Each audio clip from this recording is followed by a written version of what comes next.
right, welcome everybody to the September 6th, 2018 work session and public hearing of the Penfield Planning Board. Allison, please call the roll. Hetzke. Here. Bastian. Here. Knauer. Here. Burton. Here. Nursinger. Here. O'Connor. Here. Weissar. Here. Sangster. Here. Okay. We got minutes from August 9th. Somebody, Move to approve. okay, Second. got a move and second from Bastian and Burton. Hetzke. Aye. Bastian. Aye. Burton. Aye. Knauer. Aye. Alrighty, moving on. Zach, what would you like to discuss? We can start with the tabled Okay. applications. The first three listed on the agenda require no action by the board this evening.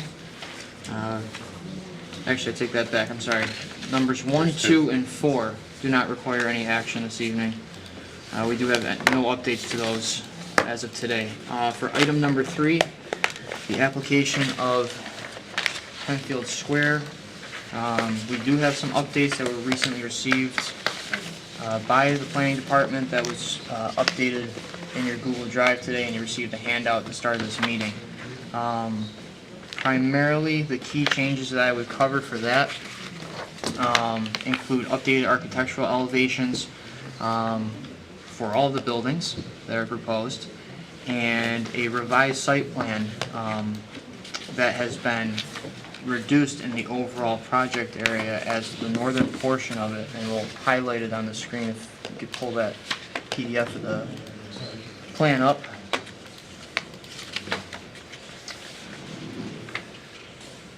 So the area, is this on? Nope.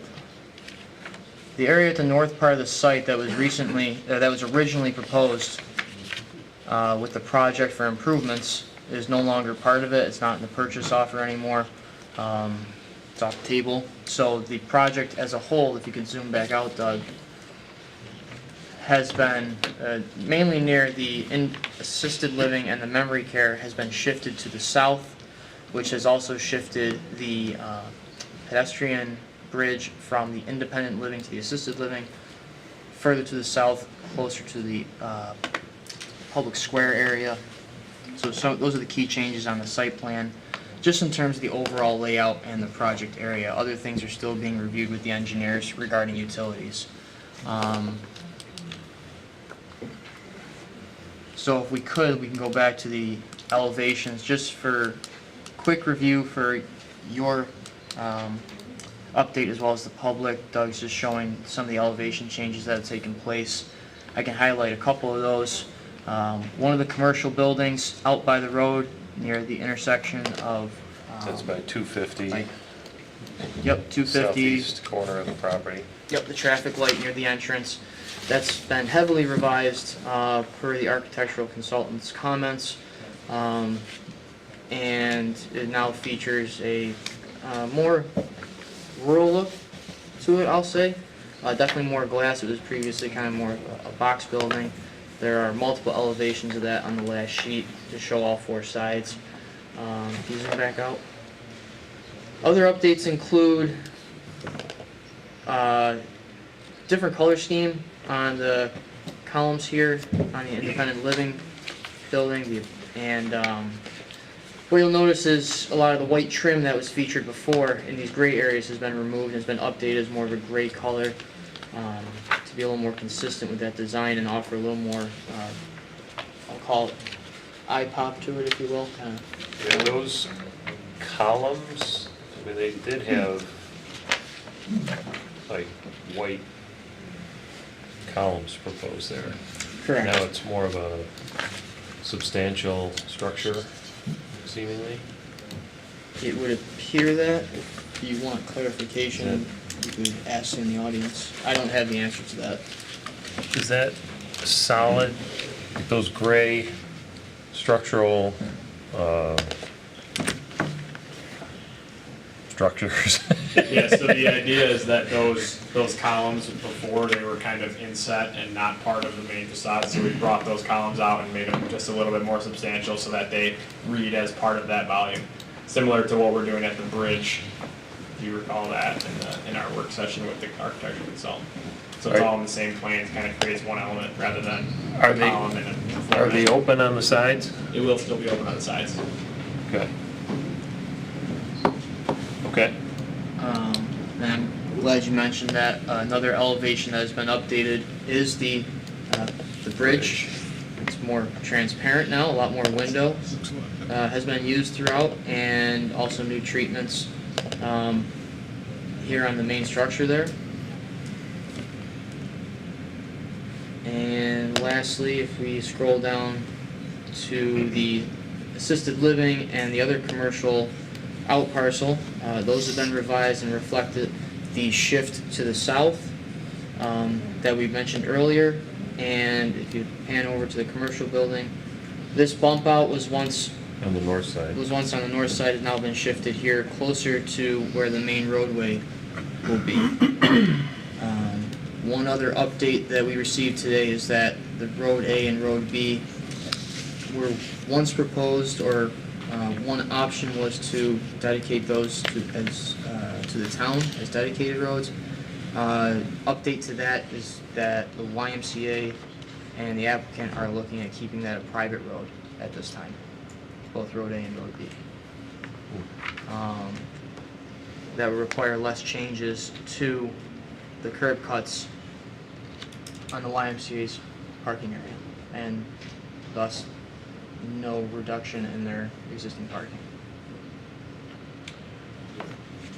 Okay, so does that mean the road will be narrower and not built to public town standards? The roads will be built to town standards, thank you for asking that. And it will be designed as a complete street as it's shown here. It's just you won't see the close off of those entrances to the YMCA's parking area. Okay.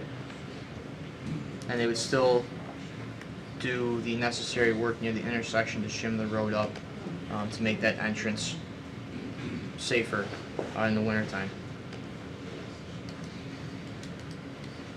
So, two things really at this point is if the board wants to give just kind of, how do you feel about the architecture? I know it was just recently received, but kind of, do you feel they're going in the right direction based on previous discussions?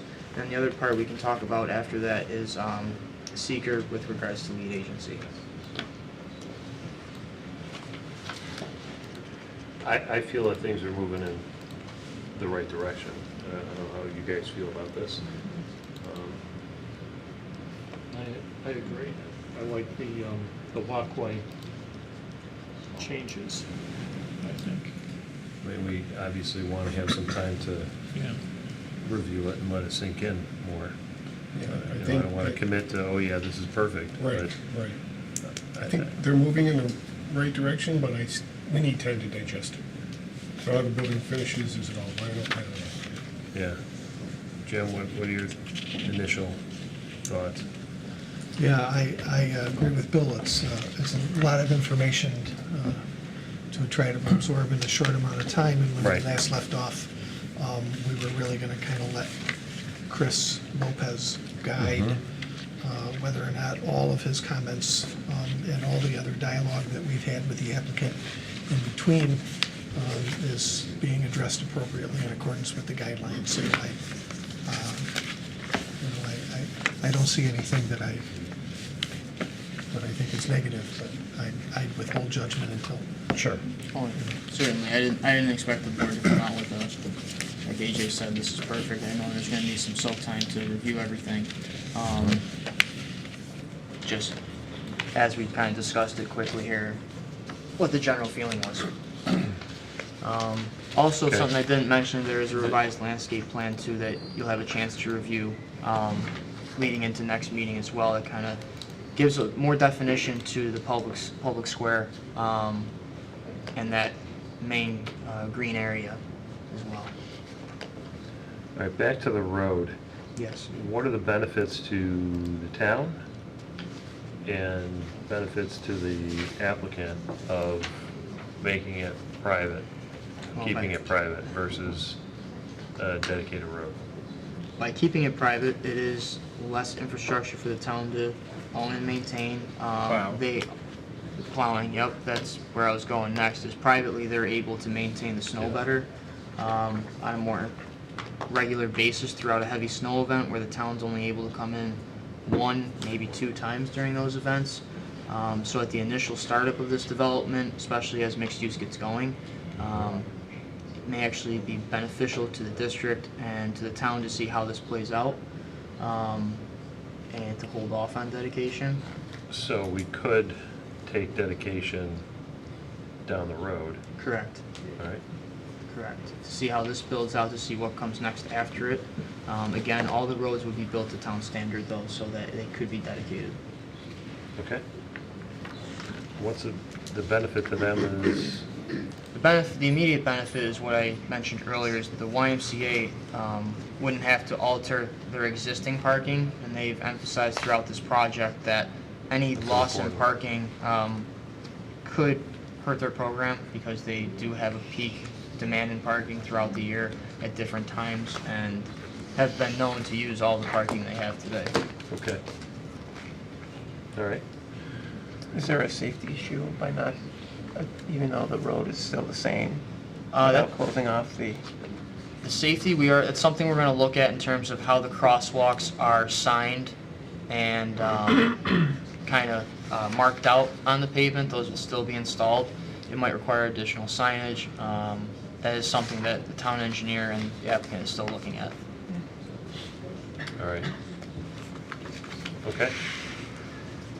So that wraps up that portion of it. Regarding seeker, lead agency letters were sent out to any potential interested and involved agencies. The feedback came back from those agencies. All agreed that the planning board was the appropriate body to be the lead agency on this project.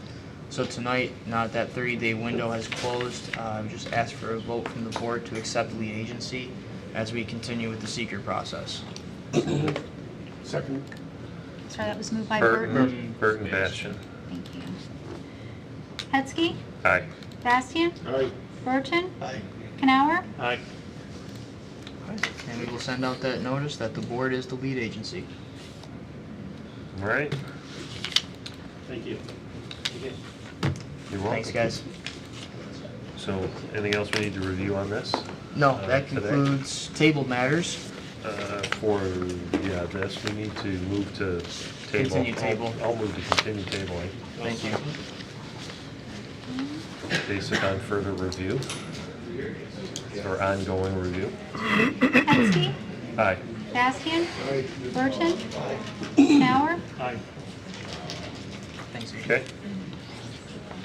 Moving on, let's talk about, we got about 10 minutes. Mhm.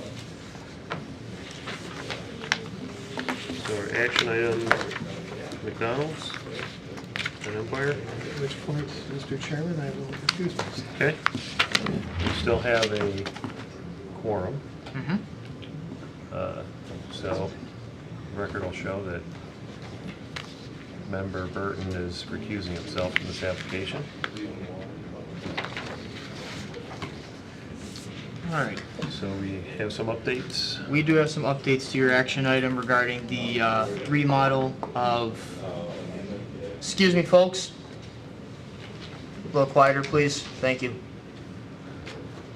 We do have some updates regarding the McDonald's remodel at their Empire location in Baytown Plaza. At the last meeting, the board did 2 things. It expressed its favor for installing the limestone treatment along 3 sides of the building. We see it here on the front elevation. We discussed wrapping that around the other 3 sides of the building, not the rear. And the other part of that, to do a little research on that material, because the applicant did provide some photos of the plaza where they had used a similar material that had experienced either some difficulties during installation or some negative impacts from the winter. We did reach out to the plaza owner, asked for some information about it. They did get back to us. We provided that information to you in your drop. And in summary, they too experienced some difficulties with it, but they did find a way to mitigate that through the next round of installations on it with some different materials that that are salt resistant to their base course and prevent some of that breakdown that they were discussing in their information to us. Other upkeep things that were questioned, like what was long-term maintenance with it, they described it's the annual or periodic as needed power washing of the material to keep it clean. So I'll pitch it back to the board based on that information. It's your discussion. How would you like to proceed based on what you received from Plaza with the information about the material? And how do we feel about what's proposed versus what was requested? There's been no new submittal Correct. from the applicant since the last meeting, right? Correct. So, I know the applicant's here and requested a couple minutes, so Randy, if you want to. So, no, we have not submitted anything new. The comment about the modifications that the developer has made, I did drive through the plaza tonight and I did see that. They have a different material on the base course, so, you know, our concern with that is it's just another, and it looks similar, but it's not exact. So it's just another material on the building, so a little concerned about that, but in general, if you driving around the plaza and you look at the plaza, what this board is asking for McDonald's is to put this on 3 sides. So the proportion that we're being asked to put on this building is greater than the proportion that is on the other buildings, because the other buildings have it essentially around the columns and then the little bit of wall area that's remaining between the glass, because there's a lot of storefront here. And even I forget what the business is, but when you enter from Creek Street, there's no, the wainscot wraps around the corner of the building, and it might go, I forget if it's 5 or 10 feet, but it doesn't go the whole length of the building. And then the building that sits in the back on the east side, the very far back strip building, so if you're standing in the Walmart parking lot and you're looking north, that building doesn't have it along the side. It wraps the corner and it stops. You know, so we're looking at that and saying that it's not a fair comparison of what the other buildings had to do to what is being asked of McDonald's to do. You know, the concern with that is the cost related to this project. In addition to that, the maintenance that I mentioned last time, and again, I think the McDonald's is different than all these other buildings, because the McDonald's building has vehicles driving down adjacent to the building on the pickup side of the building, and that's our concern. And as I mentioned last time, that the owner-operator, Mary Ellen Guan, who is here, had informed me that the building had been hit 3 times in the last several months. Mary, you can speak to that briefly if you'd like to add anything to that. You know, hearing it from her, I can't speak specifically to that, but that's the concern, and that this is different than the other buildings in our mind. We certainly want to work with the town. We want to make this project happen because it's to the betterment of everybody. So I don't know if there's a you know, a middle ground here that the board could, you know, come to agreement on, but that's sort of where we stand on this. And, you know, and that being said, we have a small window to get this project done. We definitely want to get it done before the winter season comes. So we would ask the board that, you know, take a vote tonight. If the board's of the opinion that the only way you're going to approve this is the wainscot on 3 sides, then we would ask that that's the vote that's taken. If we can come to a different agreement, great. Okay. What do you guys think about on the non-drive-through elevation is, I'm gonna say, probably the south elevation, right? North. North. Well, I say north, but it might be west. It's It's the Empire side. It's hard to get your bearings. Facing Empire, not the entrance drive. It might be west, you're right. Okay. The side in the middle of the screen. See, from that side, to me, I'd like to see the limestone. And, I mean, if we do that side and maybe to the pickup window on the east side? Would that, Yeah. you know, what are you guys' thoughts on that? So it'd be- Because then when you're on the road, on Bay Road, you see it. It's not, right, so it'd be on that, where Doug is. Where would you, using the mouse there like Doug was just pointing, would you extend it that way? It's already shown on that So- side of the building. Where would Right, you so it's stop? shown on the. And we that's the wrap that north side. corner on Empire Boulevard in this elevation. Right, so let's say it's here, here, and right here. So, Would you go back It's to the not the elevation? full three side, but it's, so it'd go here and here. My only comment on that, there's such a small area there, which from a cost standpoint is not a huge deal, but framing it around that Around the window? window around the just window, will I create think. some challenges.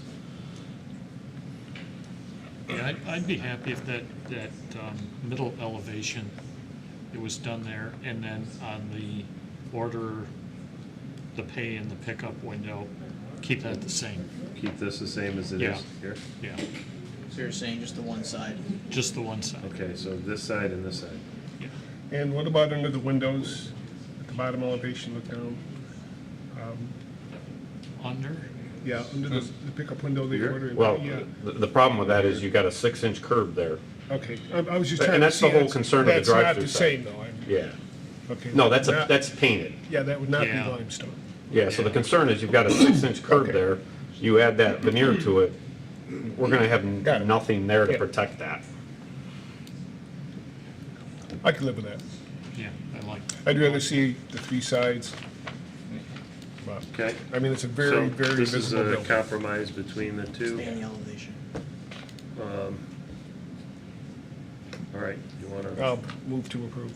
Or so, So for the the two two sides, the This north side and and- east, is it? yeah, what we're calling the non-drive-through, Yeah, Elevation. we'll Be reference the the west. labels. yeah. Elevations 1 and 3. Yes. What about Didn't see that coming.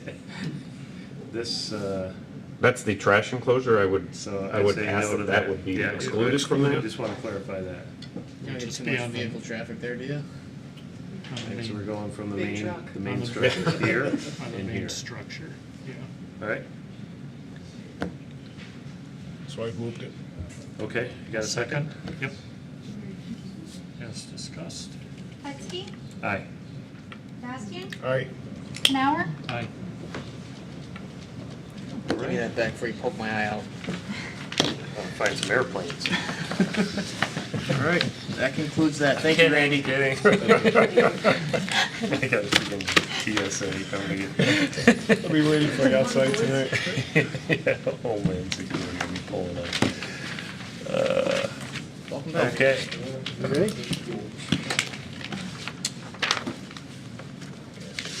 Got that squared away. On the table. And, any other matters that we need to discuss before we go to the public hearing? Nope. All right, we will adjourn and reconvene in about 2 minutes.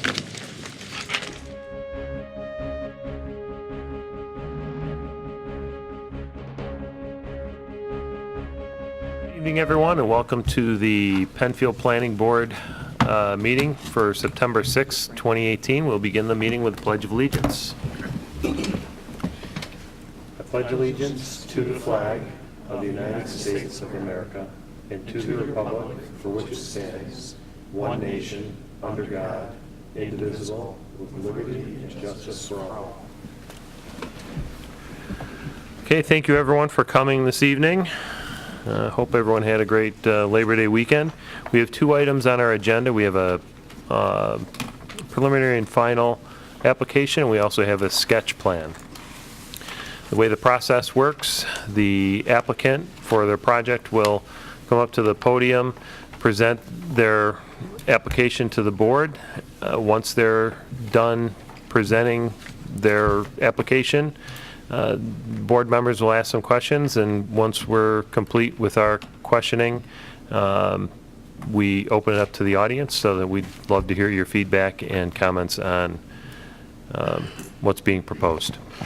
So if you would like to make a comment, there are some strips of paper back at the table. You don't necessarily have to use that, but you can if you'd like. Otherwise, when we get to that portion, raise your hand and I will call on you. And come up to the podium. Please state your name and address for the record, and address your comments to the board and not the applicant. And also, please turn off your cell phones and pagers so that they're not distracting. Okay.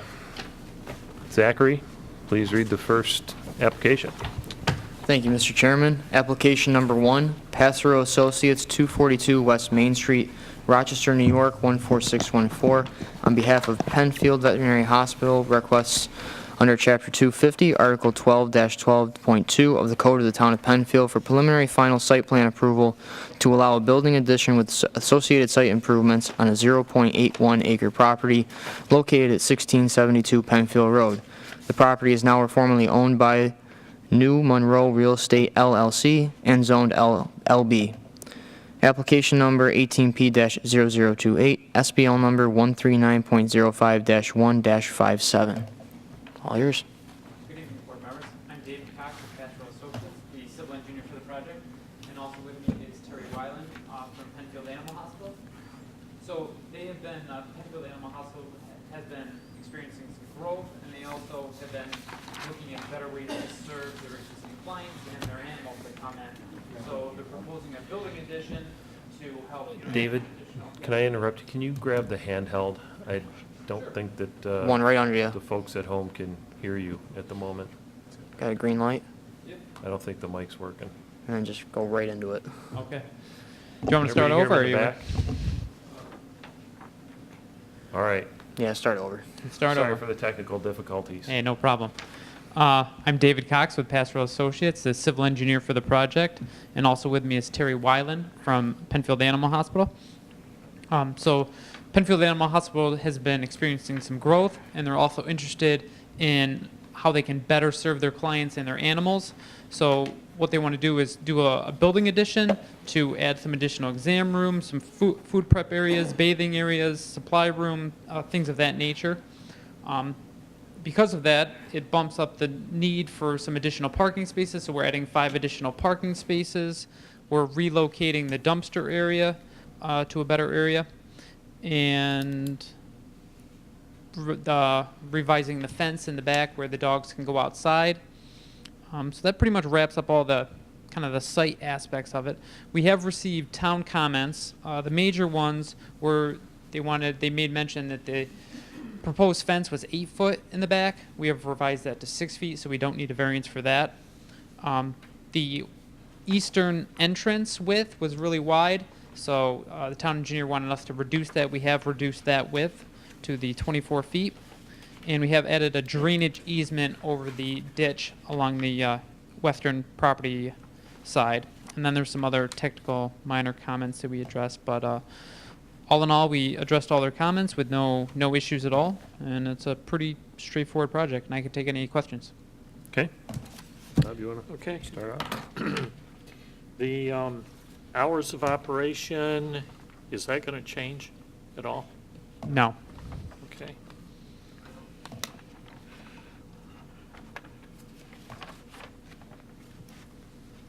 Architecture's consistent, similar to the Yep. existing building? Yep, same materials and everything.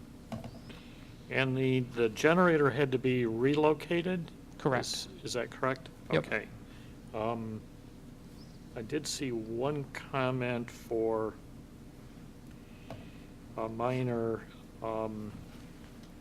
I guess landscaping, if possibly some planters or some landscaping could be placed around that generator, kind of where the bollards are. That is an existing asphalt area. I guess just to kind of soften up or kind of buffer that area, shield that area. Yeah, we could probably remove some additional pavement around there and add some screening around that generator. Okay. That's something the town's used before where there's already impervious surface. We've had other applicants have offered a planter there, a seasonal planter, just to help break up that view of the generator. The bollards are there, but if there's not an opportunity to install landscaping by removing pavement, planters are also an option. Okay. Yeah, other than that, it looks pretty straightforward, like you said, yeah. Any additional lighting for the 5 new parking spaces? No, the proposed, existing or- lighting's enough to cover it. Okay. No other variances required? There is because we're moving the dumpster location, we will need a variance for the dumpster. Side setback variance? Right. Okay. Any other questions from the board? Yeah, I have one question. Are the number of patients being increased here that might increase the outside noise? I'll let Terry come up and address that.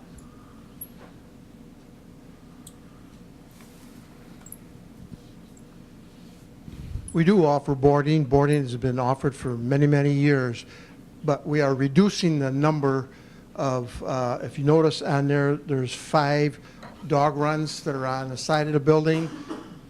On the back of the building, there used to be 8, so we're reducing that by 3. The number of kennels for overnight boarding, we're reducing that by 12. Are you aware of any complaints from neighboring property owners about? No, Walking because noise. the outside runs, the dogs are put inside at nighttime. Okay, thank you. Zach, is staff aware of any issues with respect to noise? No complaints. Thank you. Okay, would anyone in the audience like to comment on this application? Okay, any other comments from the board? All set. Nope. Thank you very much for your presentation. Nicely done. And we'll address this in our work session. Thanks for coming. All right, Zach, would you like to read the second application? Do we need to take a? I think we're all set. You guys can start getting set up as I read through this if you want. Sketch plan application 1 at Atlantic 250 LLC, 349 West Commercial Street, Suite 2945, East Rochester, New York, 14445.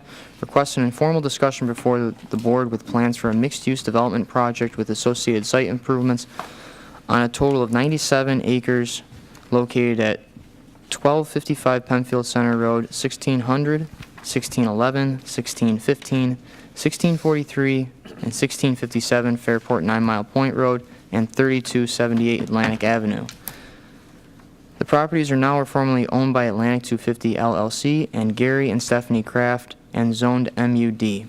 Application number 18P-0029, SBL numbers 110.03-1-4.206, 110.03-1-4.215, 110.03-1-4.212, 110.03-1-4.205, 110.03-1-25.2, 110.03-1-25.1, and 110.03-1-24.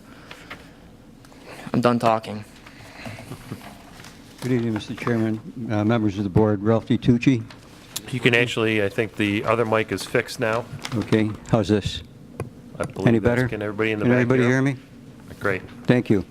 Ralph DiTucci, 293, I'm sorry, Atlantic 250 LLC.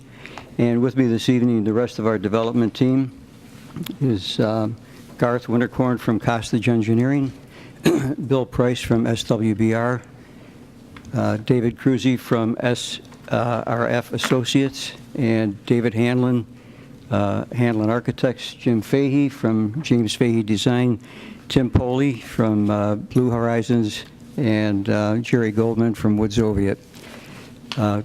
We're happy to be returning to the board this evening as a follow-up to both our April 12th presentation of our sketch plan as well as the April 26th workshop with the board.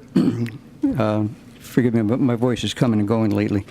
What we'd like to do is give the board an overview, and for the benefit of any of the audience who may not know the background of the mixed-use district and why we're proposing what we are, the origin of the mixed-use district in which our property is located began with the town's comprehensive plan update in 2010, and a process followed from that point with outside consultants, staff, and town volunteer committee members to evaluate the need for and the methodology for creating a mixed-use district ordinance and a mixed-use development manual, both of which were completed during the period of 2013 to November of 2017, at which time the ordinance was adopted and the manual was accepted. I'm going to try to make this work properly. The design manual is a very voluminous document. As the board is aware, that it gives us criteria for development. Which one did you hit? There we go. And the ordinance establishes the standards by which the process will be followed for mixed-use district developments. We were before the board previously, if it'll work, with a prior sketch plan application that was viewed on April 12th. The slide before us now is that previous sketch plan design. There were four primary concerns that the board and our neighbors had at that point in time. They're represented by the stars on the screen. And the first was the access to Penfield Center Road, the vehicular access to Penfield Center Road. The second was the location of the primary access on Atlantic Avenue, and that's on the left of the screen. And then two other concerns were with the size of a 40,000 square foot commercial building that's center left on the screen, and the location of a 115 unit apartment building that's on center right of the screen. We went back to work after the planning board meeting on the 12th, met again with the staff on and the board on the 26th, had some additional comments. We've also received, since our first application, PRC committee comments, public written comments. We've documented the public verbal comments from our April 26th meeting, as well as the August 24th PRC comments, and have submitted written responses to all of those. It's about a 21-page document that hopefully in your spare time you'll have an interest in reviewing. We think that we've addressed all of the concerns that were raised in those comments and hope to show you in our presentation tonight graphically what those amounted to. As a starting point, one of the things that we did in refining the sketch plan was to eliminate the curb cut on the vehicle access on Penfield Center Road. We also, to accommodate and optimize the site distance on Atlantic Avenue, relocated the primary access on Atlantic Avenue, and in that process determined that it would require considerable interior road redesign based on the Atlantic Avenue change. So in doing that, we elected to modify the development zones that are specified for the project, and this slide depicts the 3 development zones that are applicable to the 73-acre site on the west side of the street. We have not changed the development zone on the east side site, the 25 acres there, because that zone, development zone encompasses the entire site. So on this slide, the upper left-hand corner is development zone B. Immediately to its right is development zone A. To its right is development zone B again, and on the far right is development zone C. The development zone plan contains a table that summarizes the criteria for open space for each of these zones, as well as what we're providing in open space for each of these zones. Identifies the number of acres for each zone, as well as the maximum density for each zone in terms of the number of dwelling units per zone. So really quickly, development zone A, which is the most dense zone, is allowed to have 20, up to a maximum of 20 dwelling units per acre, and requires or has a recommended 20% open space requirement. We've provided for development zone A a density of, an open space percentage of 22.6%, so we exceed the recommended amount. The maximum number of dwelling units on a percentage basis is, in units per acre is 9.39 versus the maximum allowable of 20 units per acre. For zone B, the allowable maximum density is 10 units per acre, and for zone B on this property, we've got 6.92 acres, units per acre. For development zone C, 1 unit per acre is permitted, and that's what we're identifying. There is no open space recommendation for zone C. However, what we've provided is a 78.8% open space. And these are all, when I'm referring to open space, they're all public open spaces rather than interior resident spaces. On the east site, the maximum density is 10 units per acre, and the recommended percentage of open space is 30%. We've got 9.56 units per acre and 46.35% open space on that site.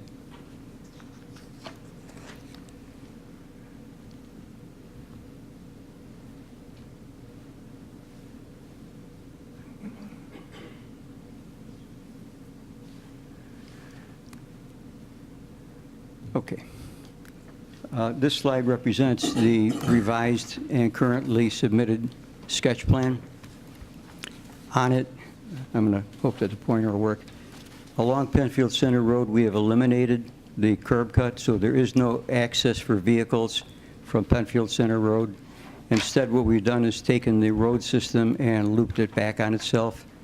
And along that portion, we have single-family detached houses, as well as 1 duplex building, for a total of 8 units in those 8 acres. Along with that, we're maintaining as much of the existing orchard area, and we intend to prune and try to bring it back to life as we can. And where necessary, we will add supplemental landscaping for buffering purposes. In addition, along the northwest corner of the property in development zone C is a pond for stormwater management. The next thing that this slide shows is the relocation of the access on Atlantic Avenue.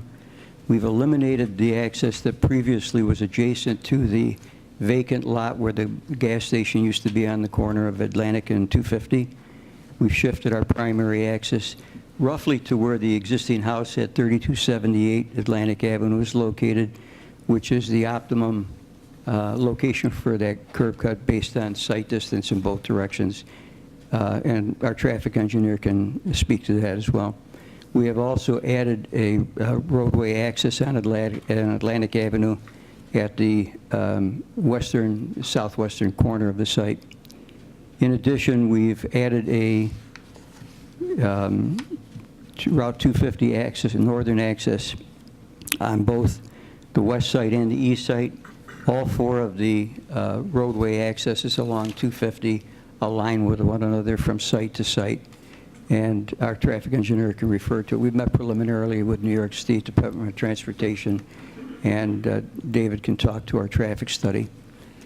An important element of change in this plan also is we've eliminated the 40,000 square foot commercial building that previously was located to the south of our Route 250 access.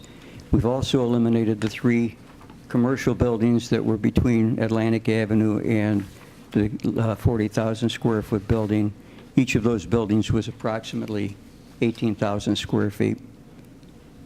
We then, in that space, developed a village center concept for the overall community as well as our residents. And we've relocated the 115-unit apartment building that was previously in this area and positioned it in zone, development zone A, as was recommended in the comments we received. We've also redesigned the east site to accommodate the repositioning of the apartment building, 128-unit apartment building at the south end. It's a 3-story structure, and what we wanted to do was to pull it back from the grade.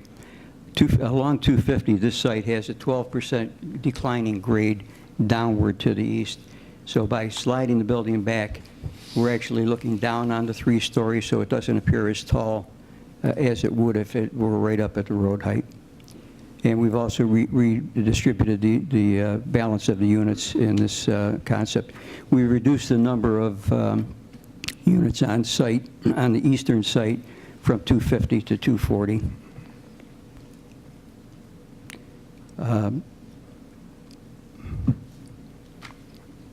Too fast.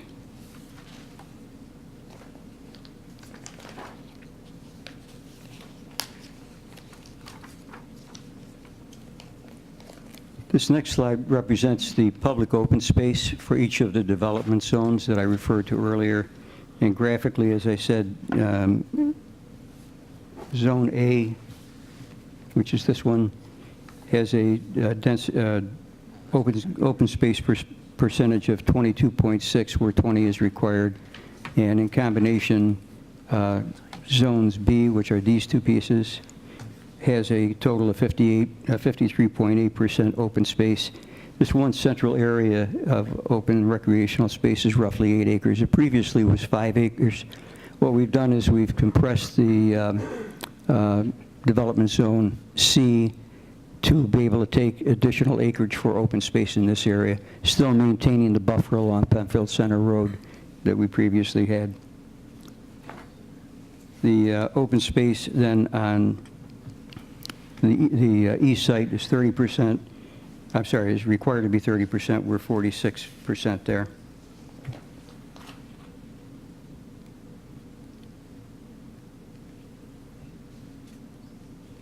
Here we go. The next slide represents a preliminary neighborhood plan, and the purpose of this is to identify on a grouping by grouping exactly how many units are contained in each one of these traditional neighborhood clusters. The average of each of these neighborhoods for both sites is 60 units per neighborhood. The largest number is in this one building on the east side, which is 128. The others are down in the 60% range.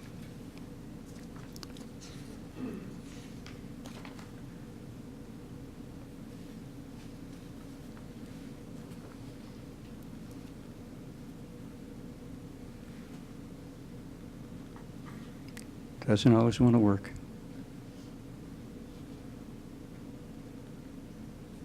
Nothing. Doesn't want to go in reverse. You can put someone up there and use the keyboard if you want.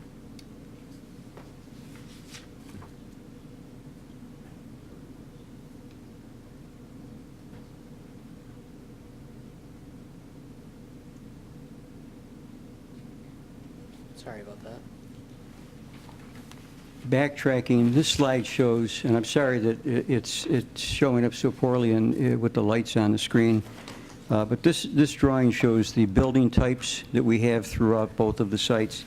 We have 7 different types of buildings, not counting the pavilion in the open space area here or the gazebo in the village center.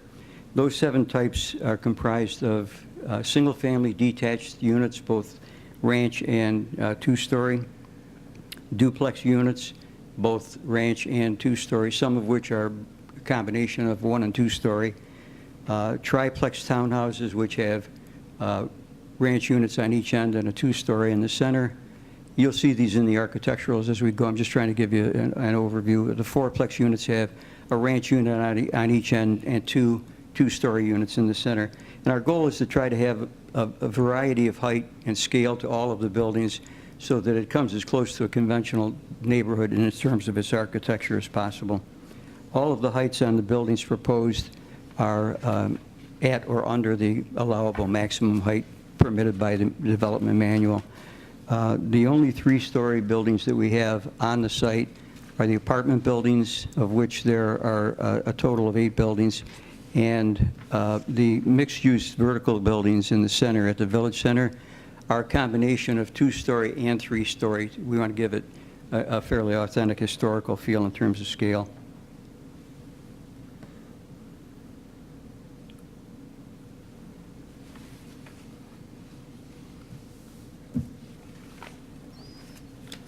Again, this is the building heights drawing. And I know the audience probably can't see this, but by color designation, this shows on every single building on this site what is a 1-story, what's a 2-story, and what's a 3-story.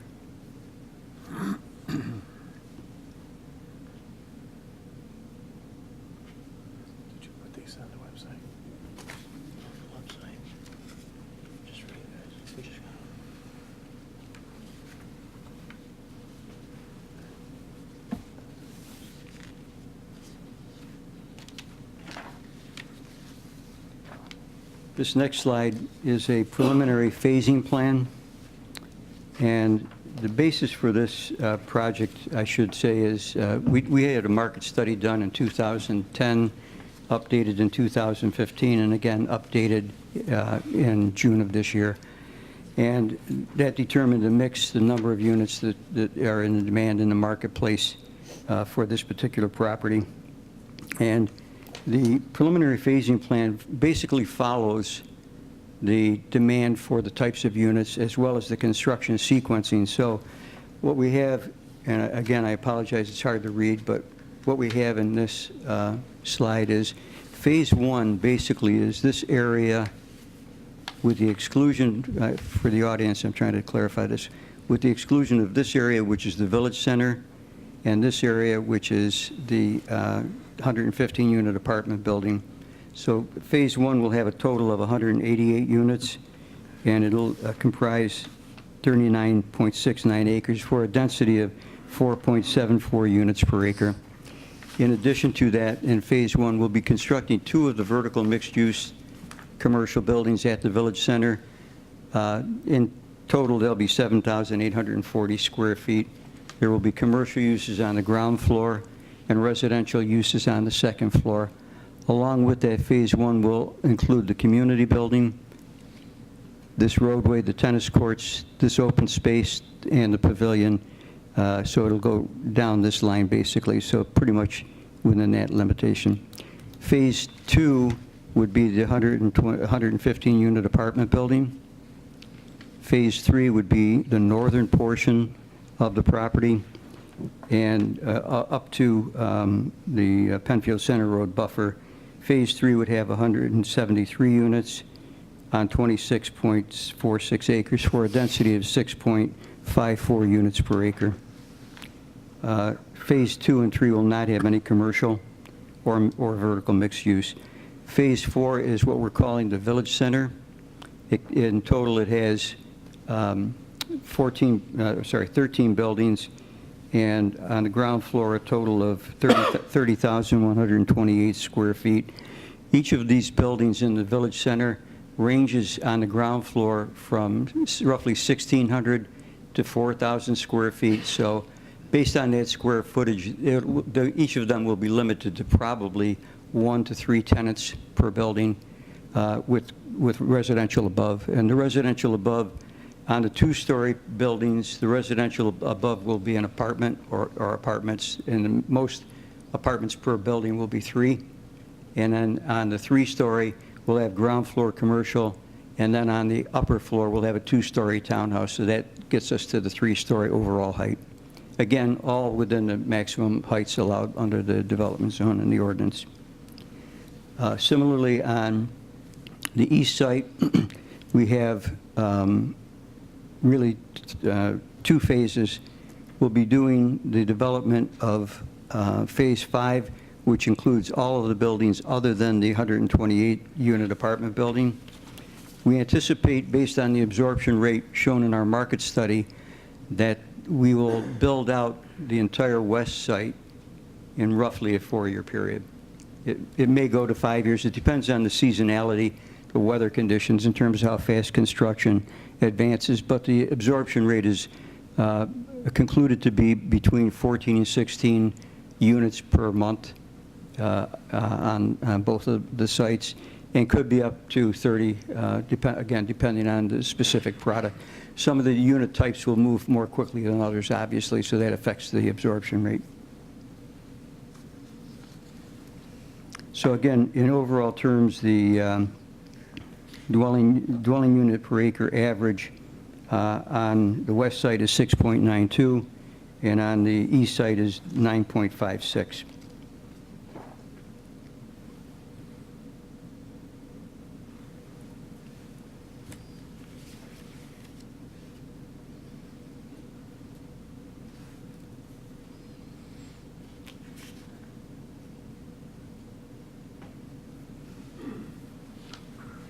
This next slide depicts the sidewalk and trail system throughout both of the properties.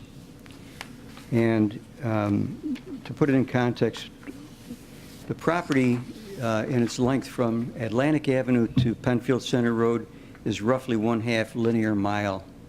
So the trail system that we're looking at for both of the sites, but in particular the west site, will have a connection for people to walk and bicyclists and so on at Penfield Center Road. There'll be a barrier so vehicles can't enter at that point, so people can walk from Penfield Center Road to that point, enter the trail system, walk along the trail to the west or to the east along our western property line around the 2 wet ponds that we have, and on down all the way to Atlantic Avenue. They can also enter at the east side of the property and again connect up with either Penfield Center Road, the west part of our property, with a linear park running along Atlantic and, 250 and Atlantic, and that trail system follows that geometry and connects up and goes all the way to Atlantic Avenue. And we use a combination sidewalk trail system on both of the public roadways, making it wide enough for pedestrians and bicyclists. Along with that, all of our townhouse units on the public faces and our interior street system have front porches that face either sidewalks or sidewalks and trails. So we've got a good opportunity for neighbors to talk to one another when they're out walking and so on, and have some opportunities for interaction that way. Similarly, we have on the east site access to the trail system crossing from our west side to east at this point on the north end, and at the access point at 250 here. We can go straight across. Again, because of the grade change, we're keeping the trail sidewalk system high on the east site because of the fall off as we go downhill from there. And then it wraps around the south side of the large building and all the way across the east end of that site as well. In total, we have probably something close to 3 miles of trails throughout the 2 sites.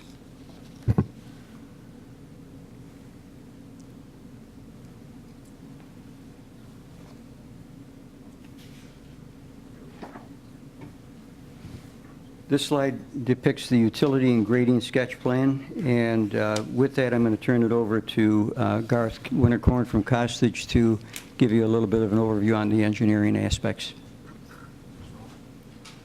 Good evening, Garth Winterkorn from Costage Engineering. We're the civil engineers on the project. If I could just touch on some engineering progress we've made since the last presentation to the board and the public.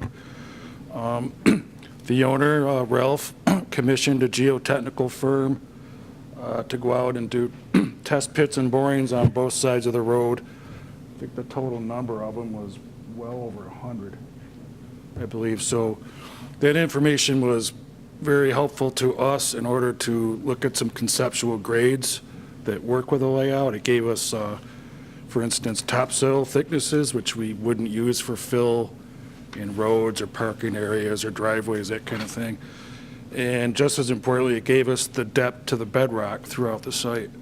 So when we had that information, we graded the site, and our main goal was to try to, as much as possible, follow the existing topography, which west of 250, there's kind of a ridge where the frontage of 250 drains east, but the vast majority of the west side drains west to three, kind of known discharge points if you walk it. One's near the southwest corner, one's kind of near the center, where we're proposing the large wet pond, the stormwater management area. And the other discharge point is the northwest corner along Penfield Center Road.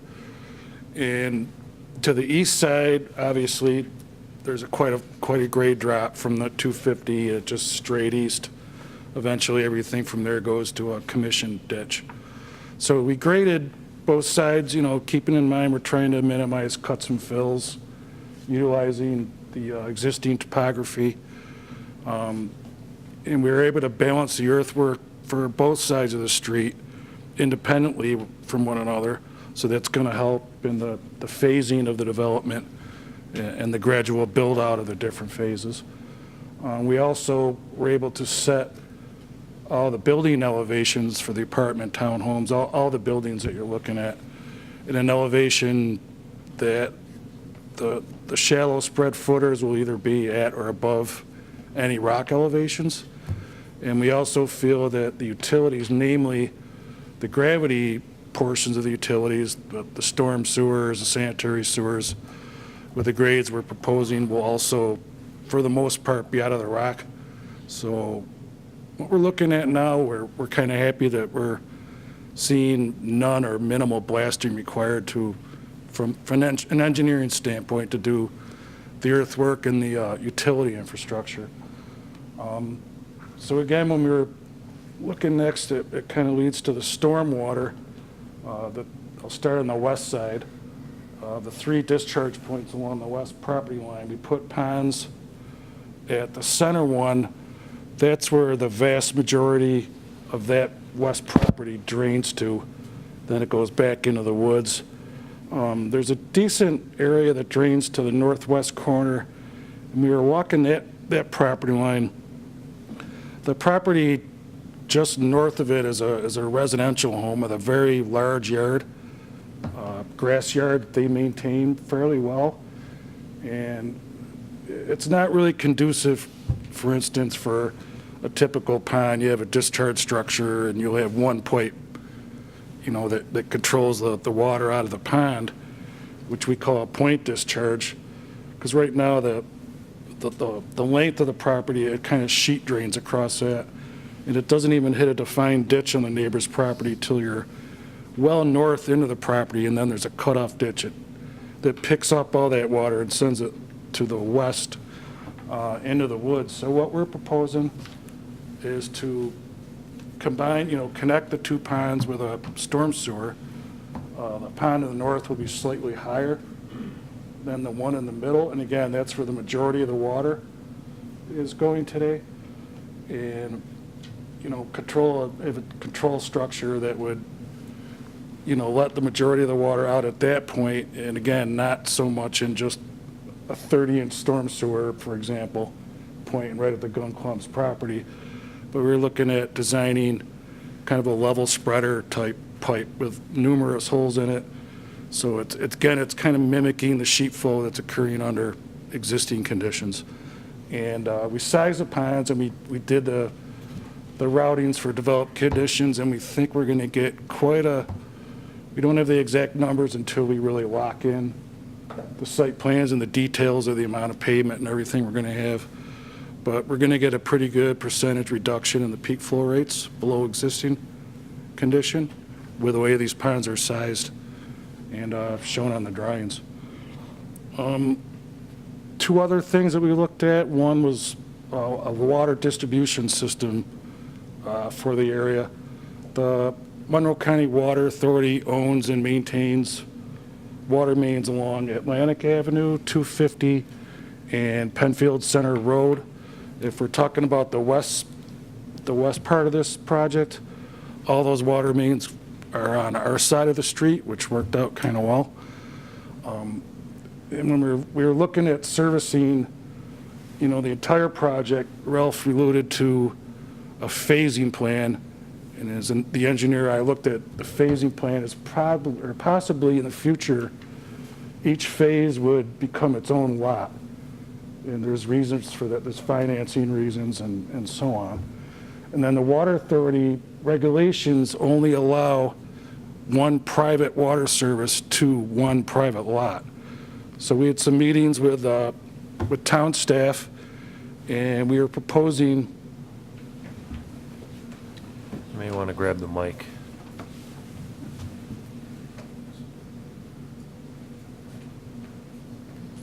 So with all the lots being created by the phasing, for instance, here,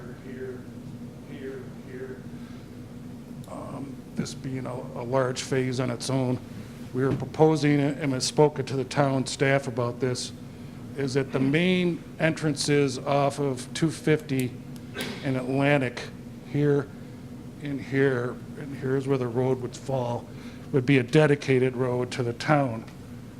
And what this allows us to do, the Water Authority will take mains for dedication only if they follow dedicated roads. So if there's a dedicated road here, we can do a loop, we can tie into the main here at 250, follow the road in the right of way and go to Atlantic.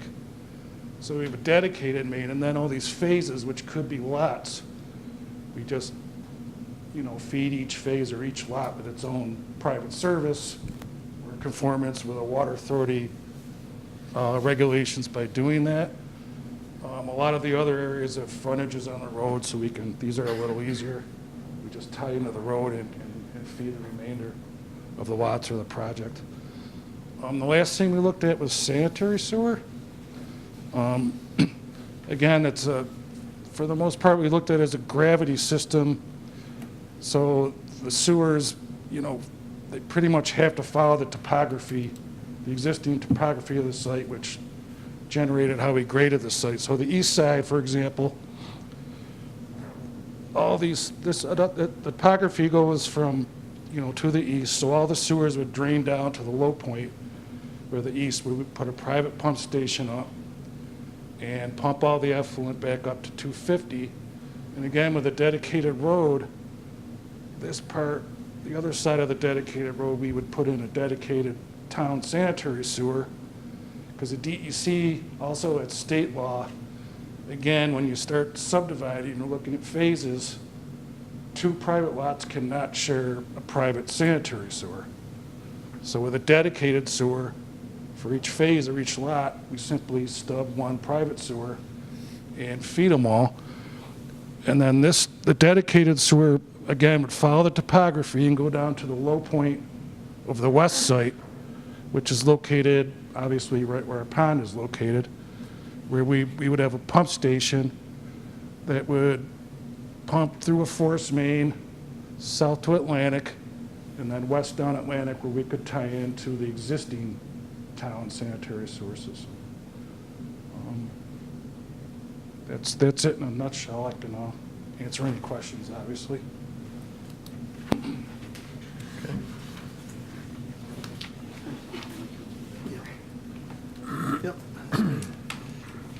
Good evening, I'm Bill Price from SWBR.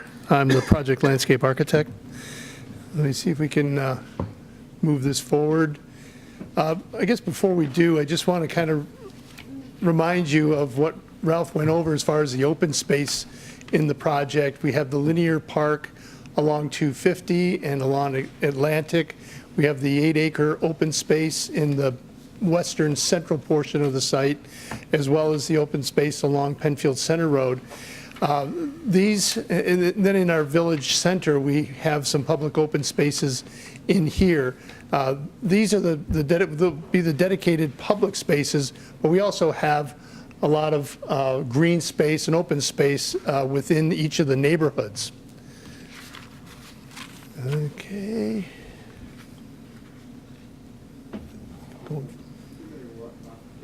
Okay, there we go. Okay, so we wanted to show you this plan. This is a blow-up of the village center portion. So please remember this are, oh geez, I just pushed something, it might move.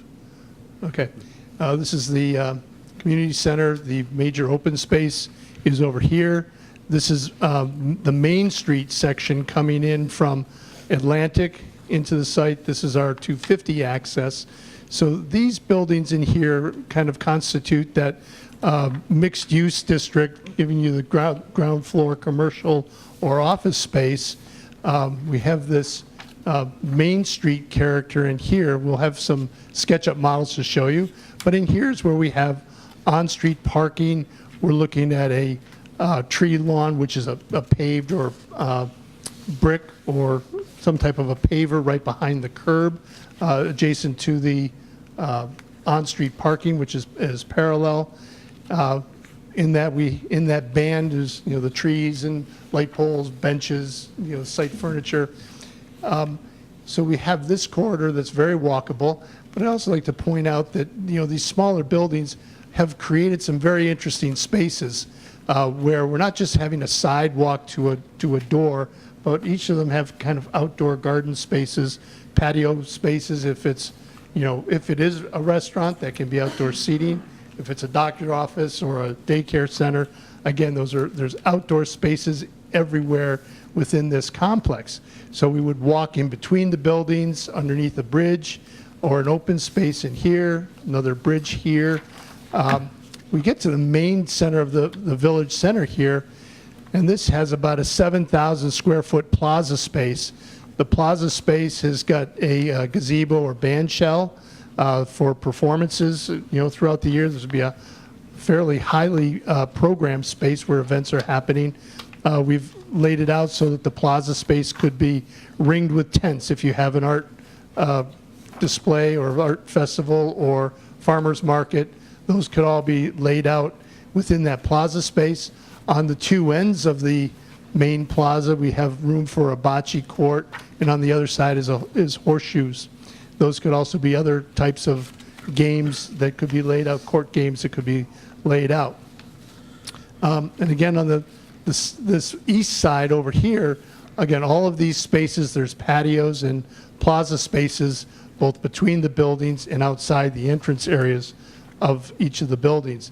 You'll notice that there are sidewalks everywhere ringing. There are crosswalks everywhere. And you notice that with the exception of some on-street parallel parking out here, that the parking is all primarily enclosed by the buildings that form the village center. Out here is more residential and more residential over here. So when visitors or somebody coming into the complex, they really are only going to see the front doors of residential structures.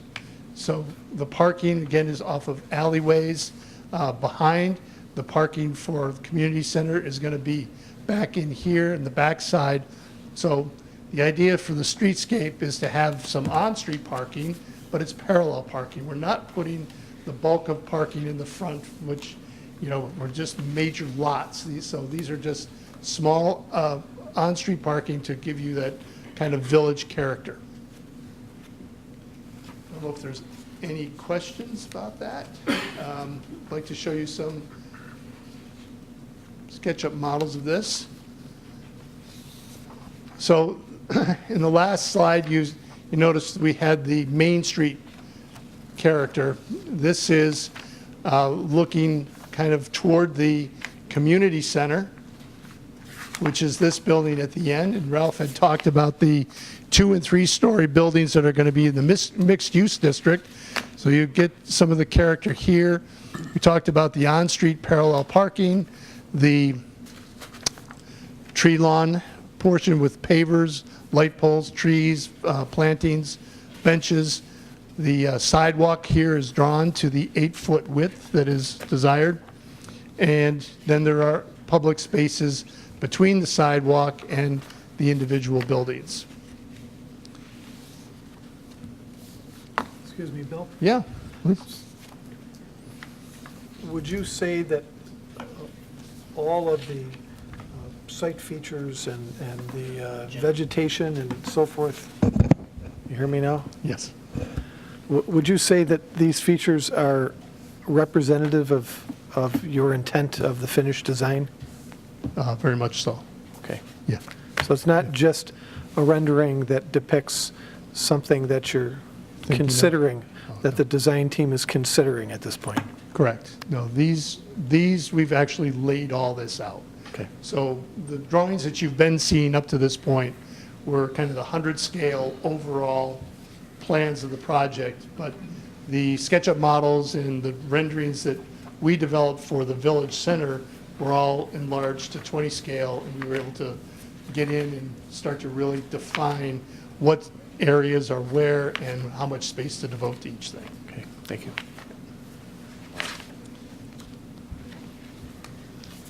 I'm not sure what I'm pointing at. Okay. This is another a view, SketchUp view, looking toward the our village center space, again, where we're going to have the plaza, the gazebo, activity spaces, and areas for different events. So is that This is from the Main Street looking east? this. Yes, correct. Yes. Okay. Main Street. Yeah, yes, correct. Exactly. So, and I think at this point we have a couple more, but it's maybe where I. Yeah. Okay. So, and I think we're going to get into the architecture if this will go forward. Okay. There you go. If it's okay, I'm going to come off script. This, it's too hard for everybody, I think, to see us dancing back and forth and whatnot. And I apologize that because of the lighting, what you see on the screen is a really poor representation of the color and everything. And I know it's smaller, but on this monitor, you can see a little bit more the real appearance of the buildings. So I want to back up a little bit if I can. We tried to present factual information up to this point in time, and I appreciate the board's patience with all that kind of technical detail. But getting to the core of it, the mixed-use district, when the town created it, was to create a more dense development for the purposes of generating two things: a better tax revenue for the town, as well as a better variety of housing types for people to live in. So our concept for the project is to have as wide a range of housing as we can in the proportion that appears to be in demand based on our market study. So this particular screen that's up now shows the beginning of the types of housing that we're posing. So on the right-hand side is one single-family residence. It's a house that's a ranch. On the left-hand side is a single-family residence. It's a two-story house. Both of these, as all of our townhouses and single-family units, have front porches facing onto the public street with their garages on the rear of the building. So as you're driving through the community, through the neighborhood, you're not seeing garage after garage after garage. They're really at the rear of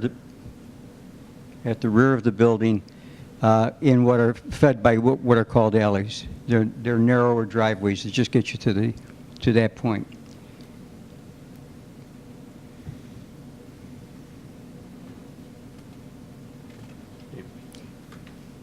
went too fast. So this next slide gives us a feel for what a typical neighborhood street would feel like, looking at two-story. These particular two are, this is a single-family residence, this is another single-family residence, and then as you go down the street, there are two-family, three-family, and four-family buildings. And you can see that, you know, we have porches facing one another with sidewalks on both sides of the street. The requirement that the mixed-use development manual has is to make the sidewalks wide enough, 8 feet wide in particular, and specifically, so that people can ride bikes as well as walk on them. And again, the monitor shows it in a little bit better color than does the screen. But what we're looking to do is to have, and this doesn't work on this screen, but what we're looking to do is having a variety of siding, just like on your homes. Not everybody's got all brick, not everybody's got all horizontal siding, not everybody's got all board and batten. So we're trying to make it as varied as a traditional neighborhood should be, where you don't have, like you have in an apartment or a townhouse project, every single building has the same siding, the same size, the same proportion, and we're putting single family next to duplex, next to triplex, et cetera, to break it up. That's what the, if I have time, I'll go back to that slide to show you a little bit better on the monitor what the building type layout is. We're trying to vary it so that you don't look as though you're driving down a street with an army barracks.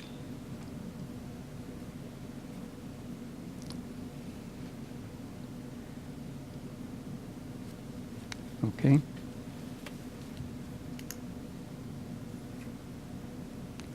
This is another street view. I think we skipped one.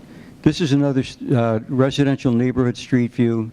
This particular building that you see in the forefront, this is sitting on your front porch and looking across the street. This happens to be a 2-unit ranch townhouse. Next to it is another ranch unit, and then they go on from there. But you can get a sense of the landscaping on the street to answer the point that Jim made a few moments ago. We're going to have street lamps. We're going to have sidewalks on both sides of the street, landscaping, street trees. There'll be from the street edge in, we have a 10-foot tree strip, so it's not just a narrow strip for lawn, for trees. One of the things that we've tried to do, and unfortunately we're in a balancing act. The town has construction and design standards for improving neighborhoods. So, for example, we have to have a certain minimum width for pavement of our roadways. The fire code and the building codes demand the same thing. So our roads are typically going to be 25 feet wide. The public roads, the main streets, are going to have curbing.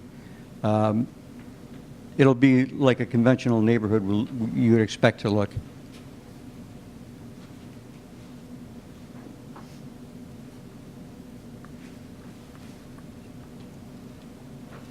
Excuse my back, please. This building is a 3-unit townhouse, and on the left and right are ranch units, and the center unit is a 2-story. Again, we're trying to look at breaking up the massing of the building so you don't see all 2-story or all 1-story. We want the variation. And again, we're alternating building materials from house to house. And similar to the others that you've seen so far, across the front, this will be on one of the public streets. Every unit has a front porch. And most of the units also have a rear porch adjoining their garage. This is another view of a residential street. This particular one is looking sort of in the south direction. In the left-hand corner is the community building on the west side. That's what you see here. Again, we're trying to get the kind of architecture going among all the buildings that you're used to seeing throughout the town. This particular view shows the ranch units and the 2-story units down the front. What we've done in the design of the site is all of the 3-story buildings, which are the apartment buildings, are surrounded by 1- and 2-story townhouses, so that as you're driving down the main streets throughout the community, you're not looking at a 3-story building. They're set back and screened by in some cases, 2 or 3 rows of townhouses before you see the three-story apartments. And in terms of distance separation, we've got roughly 700 feet from Atlantic Avenue to the 3-story apartment building that's on the west side, and another 600 feet or so from 250 to that building. But you can see that, and this is a 4-plex unit, so similar to the 3-unit, we've got a ranch unit on both ends, and in the middle are 2 2-story townhouses. They range in size from 1,200 square feet to about 1,350 square feet. This is the 36-unit building that we talked about earlier. That's 3 stories in height. This building contains 34 apartments on 3 stories and 2 townhouses, 1 on each end of the back. It has a 1-story garage, and that's at the rear of the building. That garage has 2 floors of apartments above it. So along the front, on the ground floor, we have 6 apartments, and then on the upper floors, we have respectively on each one of those another 14. So what happens is, I'm sorry, this is complicated. I'm going to see if I can move back quickly. But I think it's important for everybody to understand what's really behind this concept. Okay, went too far. So looking at the building that I'm talking about right now, there are 6 of these buildings, 4 on the west property, 1, 2, 3, 4, 1, 2 on the east property. As you can see, they're surrounded by 1- and 2-story townhouses in all cases. And as I said, as you drive down the street, here's the street system. As you drive down the street, you can see how far back, it's 3 rows of townhouses back from the street. So we're really trying to scale down your views as you go through the community. But what I wanted to point out is that you enter this building from both sides. There's a garage entrance here, a garage entrance here, and there are garage parking spaces on both sides. So there are 32 parking spaces inside that building, but there are apartments above it. So you don't look at it and see a garage. What we do have, if you look, it's kind of hard to see. This is a U-shaped building in terms of the 3-story portion. So at the 2nd floor level, the roof of the garage is this space here. It's roughly 2,000 square feet of open terrace. It's a terrace roof.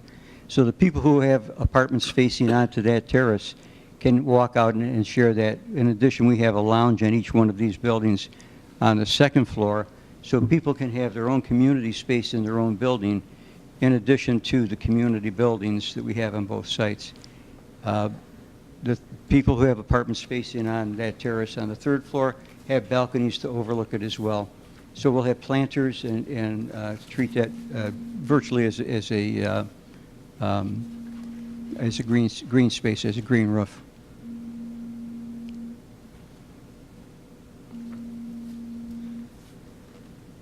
Sorry this is taking so long. We've got a lot of ground to cover yet. I just should you go back. You can kind of get the feeling from this, whether it's on the monitor or the screen. We've tried to take the same approach to the architecture of the vertical mixed-use buildings as we have on the residential buildings. And we did something a little unusual on this project, and we teamed up 2 architectural firms, Dave Hanlon's and Jim Fahey's, two of our most prominent Rochester architectural firms, to work in tandem to make sure that the architecture of the buildings that each of them is doing respectively complements the others and fits into the overall character that we want for the town of Penfield.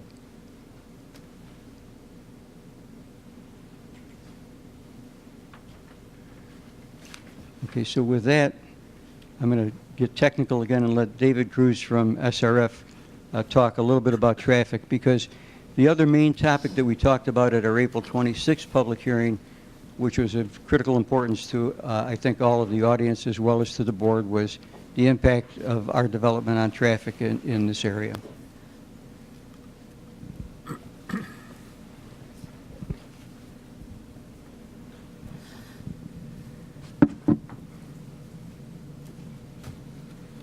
Good evening, everyone. My name is David Cruzy. I'm a transportation planner with SRF Associates, a transportation engineering firm here in Rochester, and we performed the traffic impact study for both sites for full build-out of this project. We've had the privilege of working within the town of Penfield, as well as for the town of Penfield, for over 30 years. Among some of our local projects throughout these years have been the 1996 Land Use and Access Management Plan at 250 and 441, Eastside YMCA expansion, the recently proposed Penfield Square, the Penfield School District on numerous studies, as well as the most recent 2017 Mixed Use District secret document and the traffic portion for that, as well as working in the neighboring communities of Parenton and Webster. Just want to put this project and our traffic study in perspective. And so I think a little history is warranted here. Going back to 1989, our firm, under the direction of the town, performed a town-wide strategic traffic study. This study basically identified the existing traffic conditions at the time and provided, from a high-level planning perspective, insight into the future transportation system's needs. You fast forward to 1997, we updated this study at the request of the town and included comparisons to that original 1989 study. At that point, we used a GIS-based highway monitoring system developed for the town. This tool was able to provide the town with a dynamic information system for decision-making. At this stage, the town wanted to gauge the changing traffic conditions that were going on. The rate of development had slowed at that time more than anticipated, based on what was called out in the 1989 study. It's sort of important to note that the traffic is dynamic. It's not static. There's daily variations, there's hourly variations, and there's yearly variations.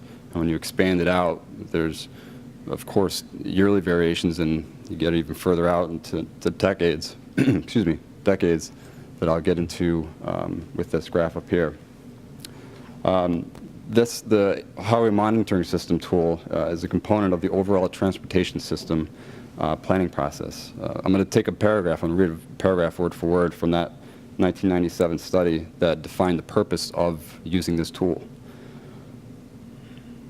The purpose of this tool is not intended to duplicate the regional transportation planning efforts, but instead provide a more targeted approach to community versus regional transportation planning. One of the primary roles of the HMS is to provide factual information to decision makers and the public on the status of the transportation system performance.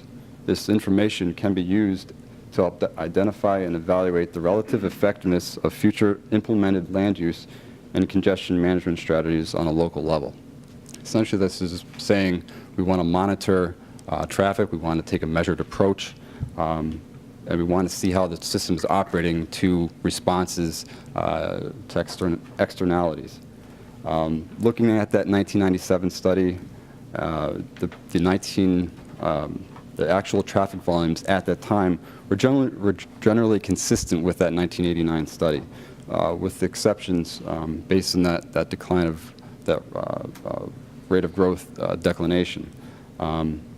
I'm going to get into this graph up here, this chart up on the screen. I know it's a little bit tougher to read, maybe at distance.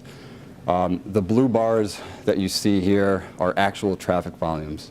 I'll say that the last bars in here, before you get to the more shaded bars here, those are extrapolations based on actual turning movement counts that we performed at these segments. And I should say, I'll go back, these two charts here are two segments along New York State 250. The first one up on top is Wayland to Atlantic, and the second one is Atlantic to Plank Road. Using average daily traffic trends, which these are, they're in thousands, we can see that traffic volumes have fluctuated along this corridor as well as these segments.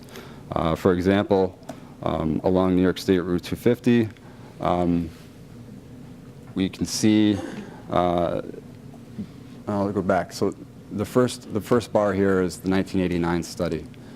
Those are actual traffic volumes. In that study, we projected out to this orange bar here what traffic volumes might be within that segment.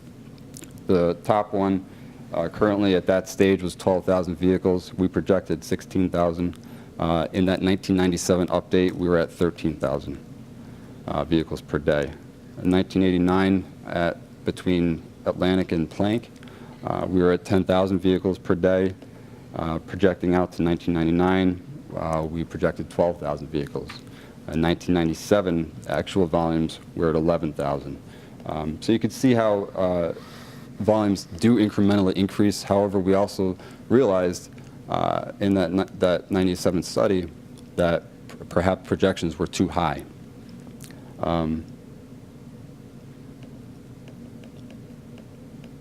Generally, the rate of growth is consistent with some exceptions here. Just want to go to the Monroe County Department of Transportation.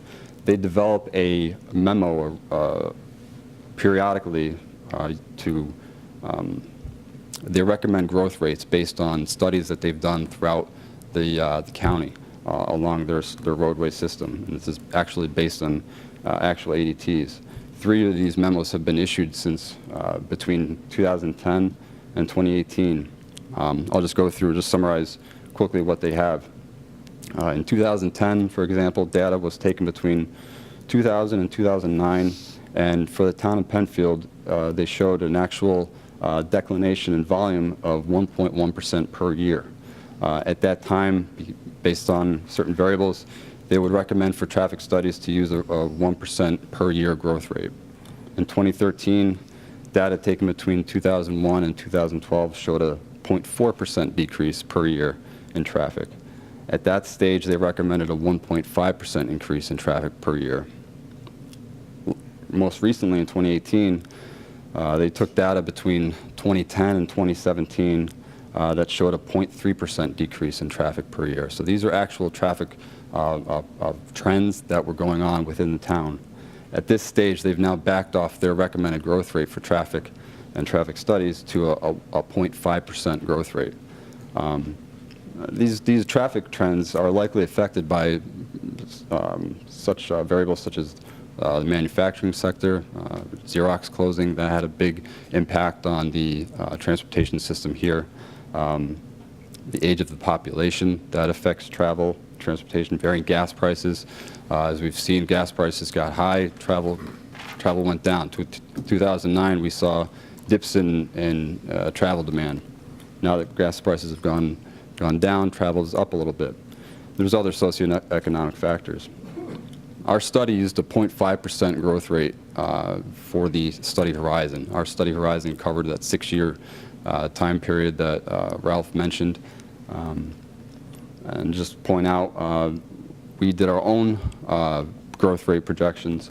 And within the segment of Wayland to Atlantic, between 1989 and today, 2018, traffic has increased approximately 0.5% per year with fluctuations. Within the segment of Atlantic to Plank, between 1989 and 2018, traffic has actually increased approximately 1% per year with fluctuations.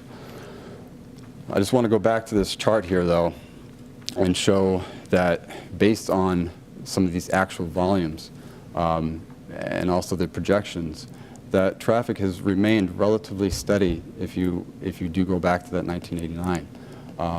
As part of this study, we also wanted to project out what our vehicles per day would be.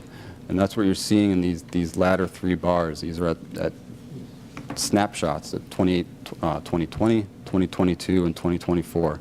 So we are seeing a minor increase in traffic as a result of this and as a result of other ambient growth within the town. With this being said, the intent for this project is to take a measured approach to traffic, to both future traffic generation and identified mitigation.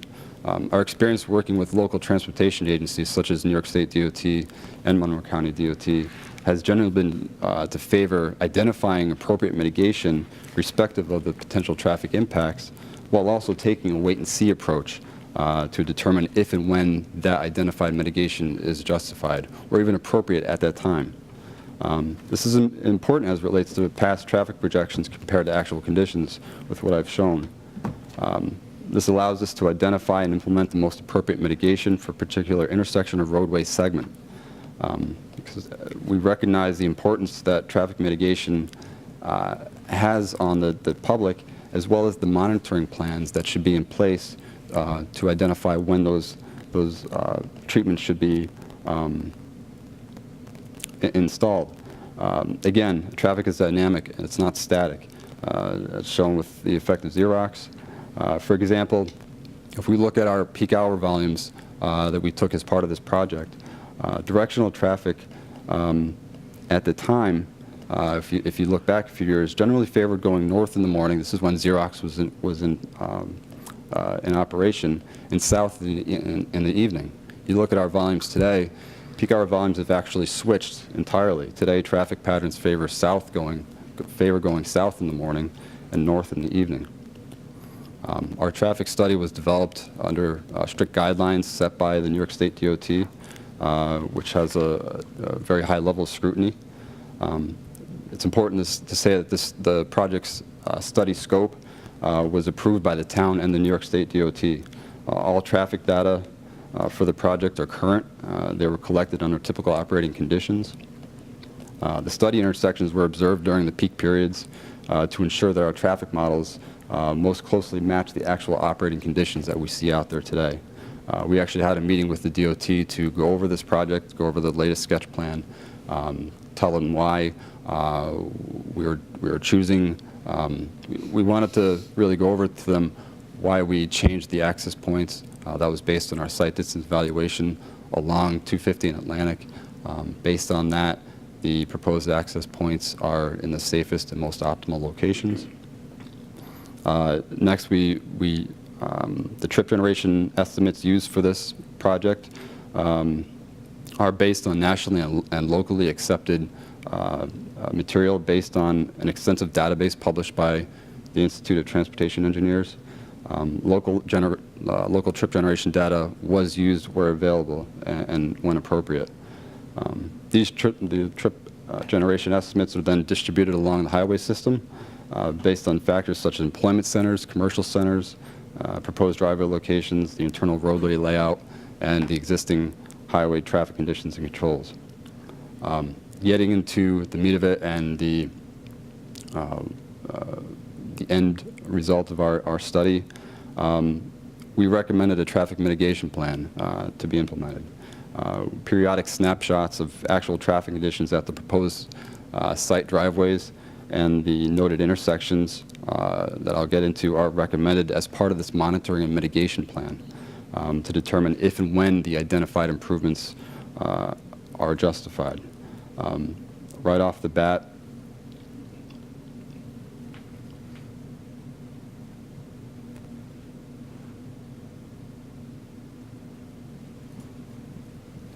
this is our recommended improvements plan by phase. Project site's up here. Whalen Road is down here. I'll just go from sort of north to south. At this proposed northerly driveway along 250, we recommended that with the construction of phases 1 and 2, to construct a northbound left turn lane with adequate transitions and tapers going into the site. At the northerly driveway, I'm sorry, I'll go back. At the northerly driveway after phases 3 and 4, we recommend a left turn treatment, more or less through a shoulder widening and a reinforcement. At the southerly driveway, the main driveway along 250, after and during the construction of phases 1 and 2, we recommend a left turn lane going in there as well. At Atlantic and 250, after phases 3 and 4 and 5 and 6, we want to take periodic snapshots at this intersection to determine actual operating conditions at that time. However, after phases 3 and 4, we are recommending signal timing modifications to improve the green time and improve the traffic delay for the northbound and southbound left turn movements. Ultimately, at full build-out and after full build-out of the project, we recommend installing eastbound and westbound left turn lanes. At the proposed easterly driveway, or the main driveway along Atlantic, after phases 5 and 6, we recommend a left turn treatment an eastbound left turn treatment going into the site. We come down south to Atlantic, or 250 in Wayland. After phases 1 and 2, we're suggesting performing signal timing modifications to increase the green time given to the northbound and southbound approaches. After phases 3 and 4, we're recommending to modifying that signal to include a northbound left turn permitted protected phase, and that'll essentially mean that northbound movement will have a left turn arrow. That'll help the heavy flows, especially during at night, get through that intersection unimpeded with their own phase. After full build out of the project, we recommend installing an additional northbound through shared through travel through. Excuse me. We recommend installing an additional northbound lane. This lane will be a shared through and right lane with an appropriate receiving lane on the departure side of the intersection. At the same time, we're also recommending an eastbound right turn lane off of Wayland. I don't mean to interrupt you, but could you clarify for the audience where you're recommending this northbound turn lane? Yes, the northbound turn lane. The northbound additional lane is recommended at 250 and Wayland Road. So it's on 250 northbound. Correct. Yes. So we're recommending an additional northbound turn lane, northbound lane with a second receiving lane on the north side of Wayland Road. At the same time, an eastbound right turn lane onto 250. Want to make special note that the actual traffic conditions with these improvements will be re-examined at this stage. We want to ensure that anything at this time is coordinated with the New York State DOT, the town of Penfield, and project sponsors of any future developments at that time, to ultimately determine if these improvements are actually necessary, and if so, perhaps developing a cost-sharing mechanism to fund those improvements at Wayland Road at that time. Really, the improvements discussed in this study are generally consistent with that 2017 MUD seeker document. The conceptual improvements noted in that, as I said, they're consistent. That document took a longer time frame and a much higher traffic generation because out of the 360 acres that were used in that document, each of those map blocks at that time were based on what could actually be built to the most conservative level. This project actually is a reduction of what could be here.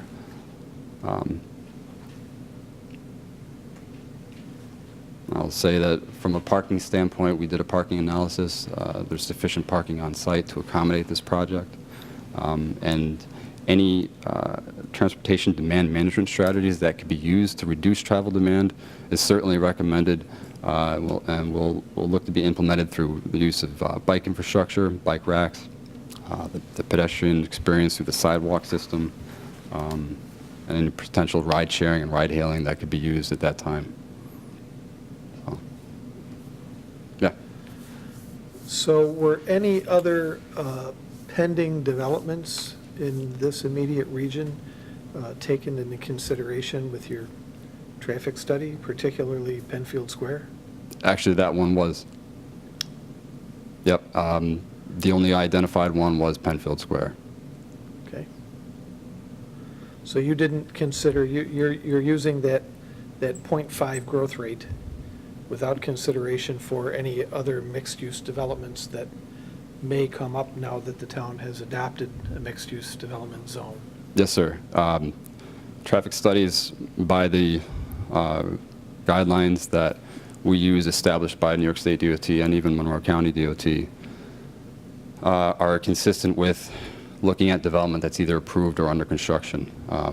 I reached out to the town at this stage prior to the development of this project and asked if there was any development that was occurring with those stipulations within that time frame, and that was the only thing identified. So based on that and that 0.5% growth rate, that's consistent with what local transportation agencies are projecting for this town. Thank you. Yep.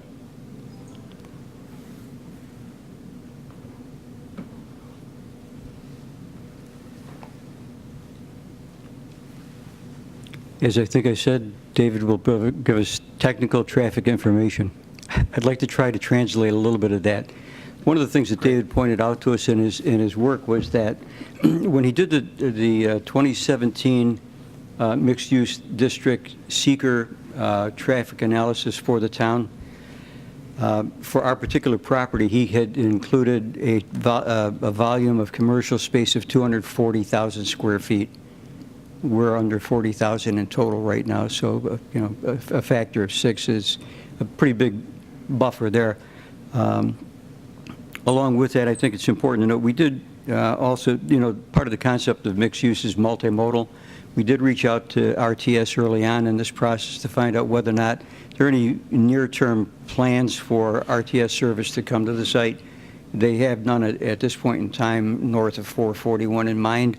However, we will be providing shuttle service for our residents on site, as well as having throughout the site. It's hard to tell on a half mile long site that is 27 inches long on a 100 scale drawing, but we've actually located on the sidewalk and trail plan a number of locations for bike racks throughout the entire site, as well as every one of the apartment buildings will have bike storage spaces outside as well as within their garage space. So we're trying to encourage, again, that multimodal approach. But the bottom line to the traffic impact mitigation, I think that David wanted to share with us, is that they've identified what incrementally as each phase of the project occurs, what appropriate traffic mitigation measures they would recommend, and we would obviously then implement those mitigation measures and then monitor the results of them on an ongoing basis, phase by phase, so we can see how the actual traffic evolves compared to what the projections are.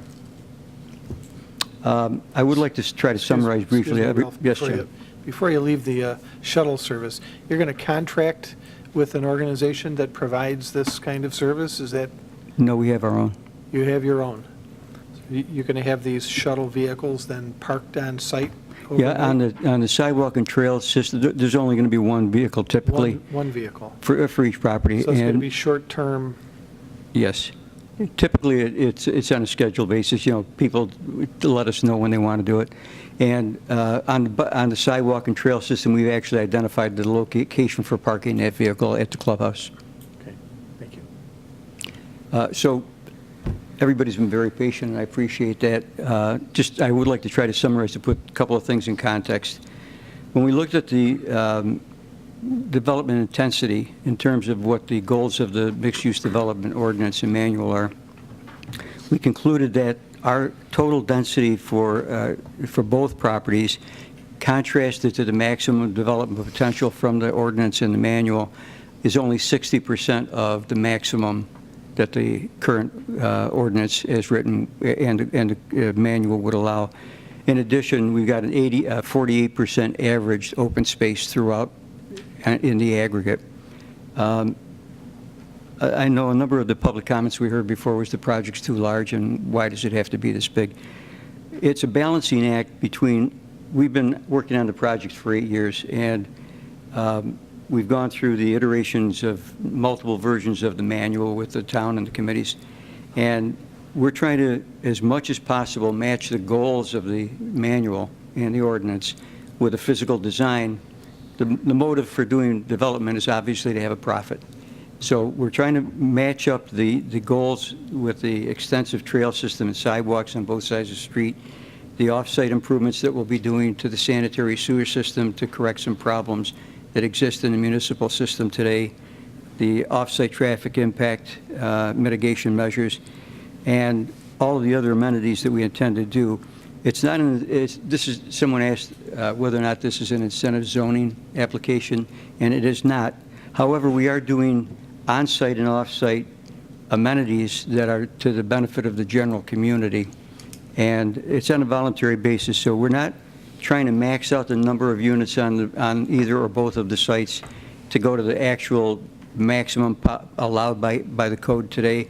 We're really trying to get a balance to accomplish the physical results and the architectural results that are desired while making it economically feasible. And with that, I'll stop talking. Thank you for your patience. I appreciate it. Thank you. Thank you for your presentation. Board members, questions, comments? Who wants to start? I have one question. In the manual, one of the things that's touched on is possible provisions for electric vehicle charging. With the number of residents that's on that site, I'm trying to understand, there will be garages, there would be some outside parking, and I wonder if you gave some thought to electric vehicles charging and how folks that were in that development, how that would be handled. That is anticipated. I'm not an expert on that topic in terms of what ratio we should provide, but it will be available at the community building at least as a minimum for residents, and in all likelihood more than one charging station, obviously, given the population that we anticipate. Okay, thank you. To follow up on Bob's comment, I happened to be in San Antonio a couple weeks ago, and I saw these scooters everywhere, apparently in cities other than ours. You can get an app and rent an electric scooter that takes you around, and you leave it wherever. And there's arguments by people who love these things and other people who don't love them so much. Would that be something that you may consider for this? Yeah, in a broader sense, I think what as we go down the road with the development of the project, a lot of the things that we're talking about in terms of programs and amenities for both our residents and our neighbors are operational programmatic things that need really sincere study. So ride sharing in general, whether it's bicycles, scooters, or actual vehicles, is something that we would actually launch as a program to figure out. And typically what we do with that approach is focus groups to talk to tenants of our other projects and ask them, what works, what doesn't work, and how would we want to apply the successful measures to this development. Okay, thank you. Ralph, per the presentation, it sounds like there's going to be indoor parking or garage space for each single-family home, townhome, whether it's a duplex, triplex, fourplex, and apartment. Is that true? Yeah, Bill, the town code requires 2 parking spaces per dwelling unit, one enclosed and one exterior or surface parking. Okay. And the design that we have right now provides 2 parking spaces for every unit on the property. The only exception is the village center, because as you're probably aware, the mixed-use district encourages shared parking. Right. So what we've done at the village center, because we've got commercial use on the ground floor and residential on the upper floor, and their time of use during the course of the day varies, is we've allowed for shared parking there. And those 42 units that are at the village center on the upper floors will not have garages, but they'll have surface parking. All of the other units, whether they're apartments or townhouses, will have 2 parking spaces per unit to meet the code, one indoors in the garage, the other outside. But the townhouses and the single-family units actually have a much greater parking capability, and here's what it is. When you look at every individual townhouse unit, it has a 2-car garage rather than a 1-car garage. So if you have a single-family unit, a duplex, a triplex, or a fourplex, your townhouse has a 2-car garage for your unit. That means you have 2 parking spaces in a garage, but the driveway in front of your garage to get your car into the garage also provides another 2 parking spaces for visitors. Okay. So potentially, though, you could have on-street parking for the apartments if there's 2 people per, say, one apartment. So there's going to be a lot of surface parking. No, the apartments, well, I wasn't clear. Every apartment building has at least one enclosed parking Right. space for each unit as well. Okay, but if there's a couple living there, then one's going to park in, one's going to park out. Yes. Okay. That leads me into snow removal. I've noticed that that could become a rather tricky issue. So what's the proposed plan for snow removal and snow storage? All of our project has, we're maintaining the property ourselves. Okay. So all of our properties maintain in terms of snow storage and removal. There are a number of areas, it's hard to tell on a 100 scale plan, but there are a number of green spaces throughout the project in each of the neighborhoods where we have the ability to store snow. Okay, thank you. Any other questions from the board? In terms of lighting,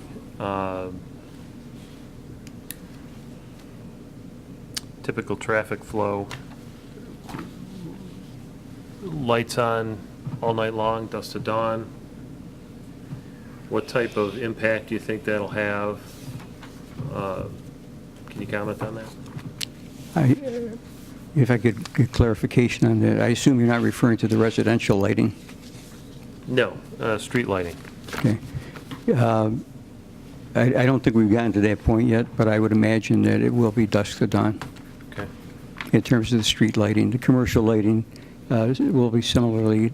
The village center, very much like the residential neighborhoods, will have street lighting for the parking areas. And we'll be submitting a photometric lighting plan along with that. Okay. All right. Any other questions at this point from board members? I'm good. I'm good. All right. Zach? Non-board member Staff? question.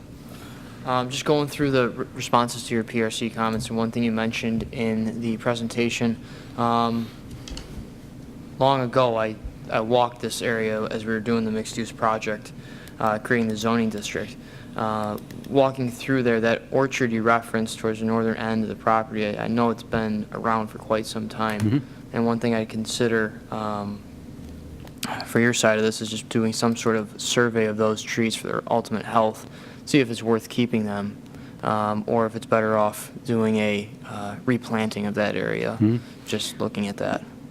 Yeah, we've actually looked at that preliminarily. The folks that we bought the north end of the site from, the Crafts, we talked to them about it, and they believe, and I think we can trust their judgment, they believe that they can be reconstituted by a good professional pruning. We intend to bring them back to life as much as possible. Some of the comments that we received and responded to talked about wildlife corridors in our area and on our property, and the part of our strategy in maintaining as much of the natural topography and vegetation on the site as we can is to encourage the retention of wildlife in its natural habitat. So the Penfield Center Road end of the property with those orchards, we believe, is not only a natural visual and acoustical buffer to Penfield Center Road from our single-family and duplex residences, but also it's a habitat for wildlife. And with the wet ponds that we have at the northwest corner in the center of the site, it's also an opportunity for them to basically have drinking water. Okay, thank you. And another question I had was down at the southeastern portion of the site where the once gas station was and has now been remediated there. Do you feel you have the appropriate uses there around that area to complement whatever comes in there next, or how has your plan accounted for that? Same thing, you know, if something ever does happen at the north end of the site too, that leftover parcel. We've been waiting patiently, hoping to find out what the intention for the gas station parcel is, and lacking that,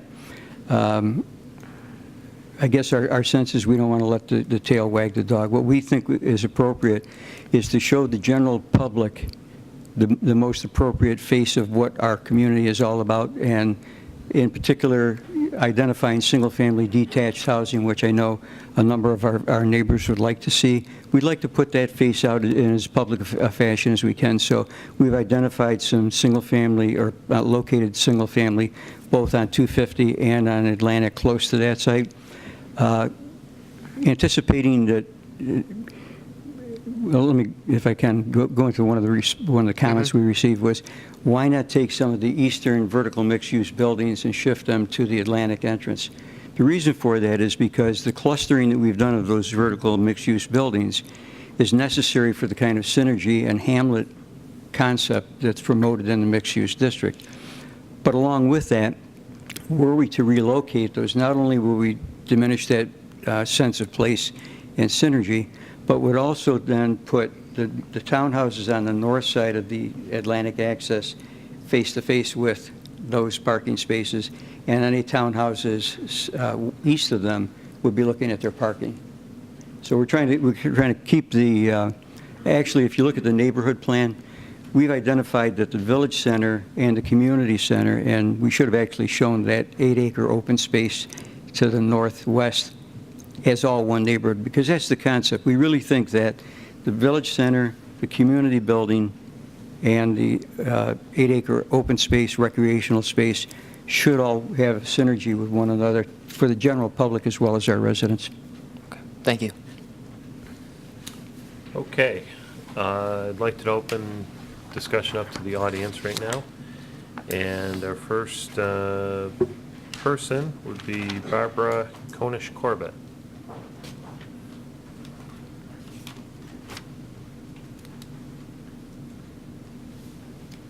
Did I get your name right? Okay, Barbara Konish-Corbett. We're 1 Renwick Run. First thing I'm going to ask is the property along Penfield Center Road. When I looked at the diagram, it was a little difficult to recognize what I was looking at.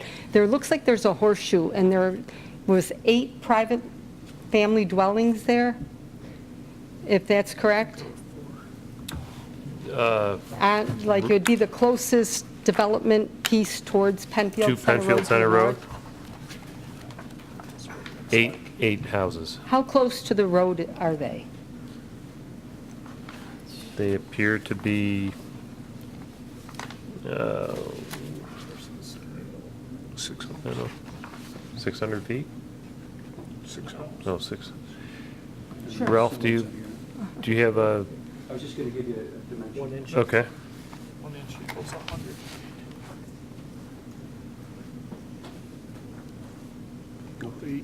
We're getting that information for you. 100 feet.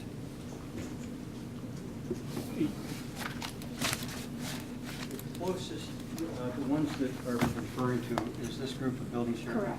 Yeah, the closest one is 100 feet from the property line to the front porch or the front wall of that house. What's 100 feet in this room? This room is about 70 feet in this dimension. So it'd be a little bit further than this. About About 1.5. But that's again. where the About 1.5. building is, or that's where their yard ends? Well, The public place, you said it was going to be public domain, park? well, it's all called public open space, meaning we're not developing Right. where the orchard is. So this building is about 100 feet from the property So- line. It's about another 20 feet to the edge of the road. Okay, how about from their backyard here? Probably less than This is that. actually their front door. That's the front, Yeah, looking this is this their, way. this is their front porch because the parking in the garage comes in from this side. Okay. So when you're looking at those particular buildings and you're going in the horseshoe, you're looking at the back end of the house? Correct. And the front of the house is facing north? Facing you, yeah. Okay. All right, thank you. And with the apples, actually, they're loaded, the apple orchard, it's loaded with apples right now. And I used to own an apple orchard, and I agree with whoever said they were savable, and that's a wonderful thing. I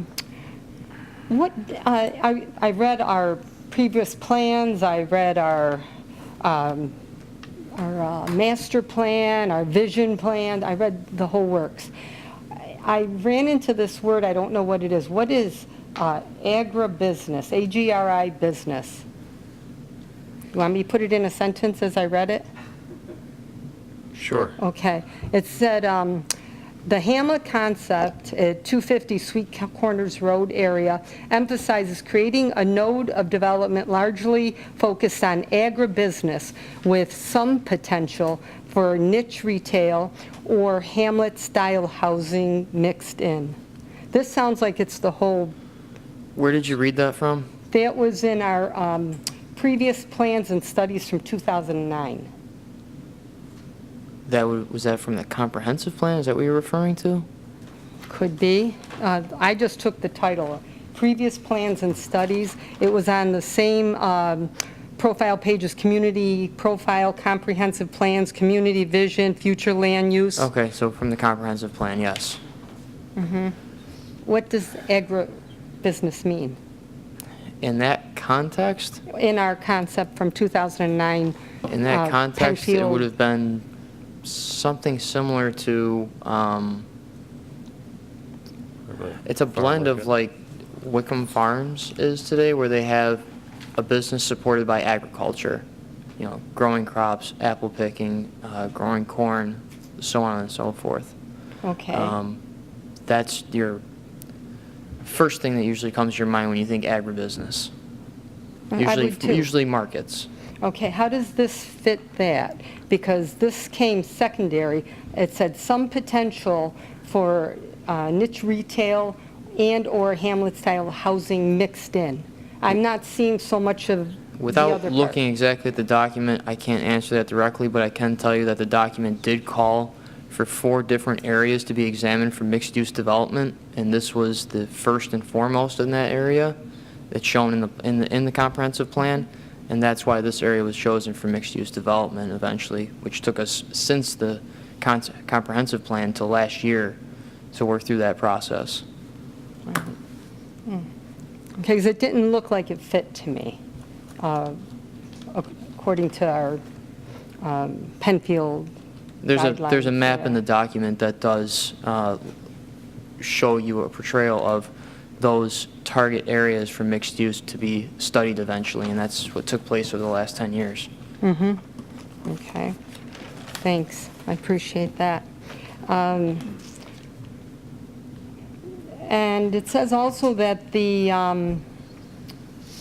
mixed-use district should be designed to exhibit a defined character that blends with the surrounding uses. Our surrounding uses to me is single-family homes, maybe those like like the farm was. How does this fit with that? Is the question clear? Those are things that we review, and why we're seeking comments from the public, and all of that is taken into consideration. I appreciate that. The plan changed dramatically to the positive. The 3-story doesn't seem to fit anything at all. I can go up to 441. I don't know if I can find anything that's 3-story other than the U of R medical building there. It's just way too many people in too small an area. I'm thinking this traffic piece is not going to be as similar as our graph there when hundreds and hundreds and hundreds of people start moving in. I heard also last time that senior citizens were being recognized as a need. That also is in our master plan, a need for senior citizen future living space. I didn't hear that at all tonight, anything about senior citizen living. I agree that they need those patio homes, ranch homes. I thought that was lovely. And I didn't hear that at all tonight. But what I did hear that I didn't hear last time and totally was it was discussed that it was not occurring is all of a sudden I'm hearing daycare in there, where last time they said, oh, these are not going to be families. We don't have to worry about school. We don't have to be concerned about education issues, where some of it's Webster School, maybe some of it's Penfield, but I know at our end it's Webster School. That's different tonight than what we discussed at our last meeting. Then I just have from tonight's meeting is the police, hundreds and hundreds of more people. there's going to be things, fire, ambulance, and that was not discussed at all. Then the pond stormwater management, we have problems with water at our end. We have the only town-maintained, privately owned pond, one of the few in Penfield, and it overflows all the time. I'm very concerned about the sewage, the water, how things flow. On our side, we're told it's supposed to go all the way down 1,000-acre swamp. I'm not hearing that. I'm hearing storm sewers and things of that nature. That's a concern, the level of water that pours and the topography, the way it might make it flow in areas, particularly heading my way, because that's what I have to appreciate and honor. What percent is 1 story of these buildings? What percent is 2 stories? And what percent is 3 story? I even heard 4-family buildings. And when I hear the word family, I don't think couples. I think, again, children. I think, again, communities with the 1.8 children or whatever is the average at this time. What percent giant ranch or 2-story townhouses? Off the top of my head, I don't know the answers, but they're all can be determined and figured Good. out Okay. from what's proposed. So, And if I may, Yes, please. if you would care to take some of these points that are very reasonable questions and share those with the town staff, they'll get your questions to the developer, and we'll get a written response Fair enough. from the developer. But at this point, this is an application that we're considering. Can you So- tell I care where I live? Absolutely. We do I too. certainly That's do. why we do what we do. So, all of these things are things that are being considered by the town engineer and the town planner and the town planning board and other state and county agencies that are all going to scrutinize this. So, it's reasonable for you to ask these questions, but you'll get more fruitful answers if you pose them in writing. I'd be happy to. Okay. All right, thank you. If any of these other ones are in that category, let me know and we'll move right through them. I'm just going by what I've been picking up here tonight now. There's the trail, and it's a public trail to be open on Penfield Center Road. Where does that dump out on Penfield Center Road? It's on the map. I couldn't read the map. It was, I agreed with Mr. Tucci, it was rather light. Okay. Do you want to know exactly where? Well, I want to Or- know if it's across 'cause from where I live. That's something that, Or down a little further, or, shown here. is it for local people, or is it an invitation? We used to live on Orchard Park Boulevard, and there was actually, going down to the bay, bikers that came in droves every weekend. I'm wondering what this bike trail, it seems like it's being very strongly promoted with bicycle racks and garages and racks throughout the little, Well, the intent Village. of, one of the intents of the district overall is to encourage pedestrian, walking, biking, healthier types of transport other than getting in your car and driving around. within their 3-mile trails, or on 250 and Atlantic and Well, Jackson and Penfield generally Center? within these trails now, overall, correct That me. makes sense. Feel free to jump in, but the town has an overall sidewalk plan that we're trying to build more and more sidewalks so that you can walk down 250 Okay. and get from one place to another. So now, Then, it's not a perfect world, and so not everything is complete right now, but Right. the intent here is so that if someone who lives here, or if you decide, hey, I'd really like to walk through that neighborhood, let's go for a walk tonight or this morning or whatever, that you're welcome to, go on that trail and take a walk.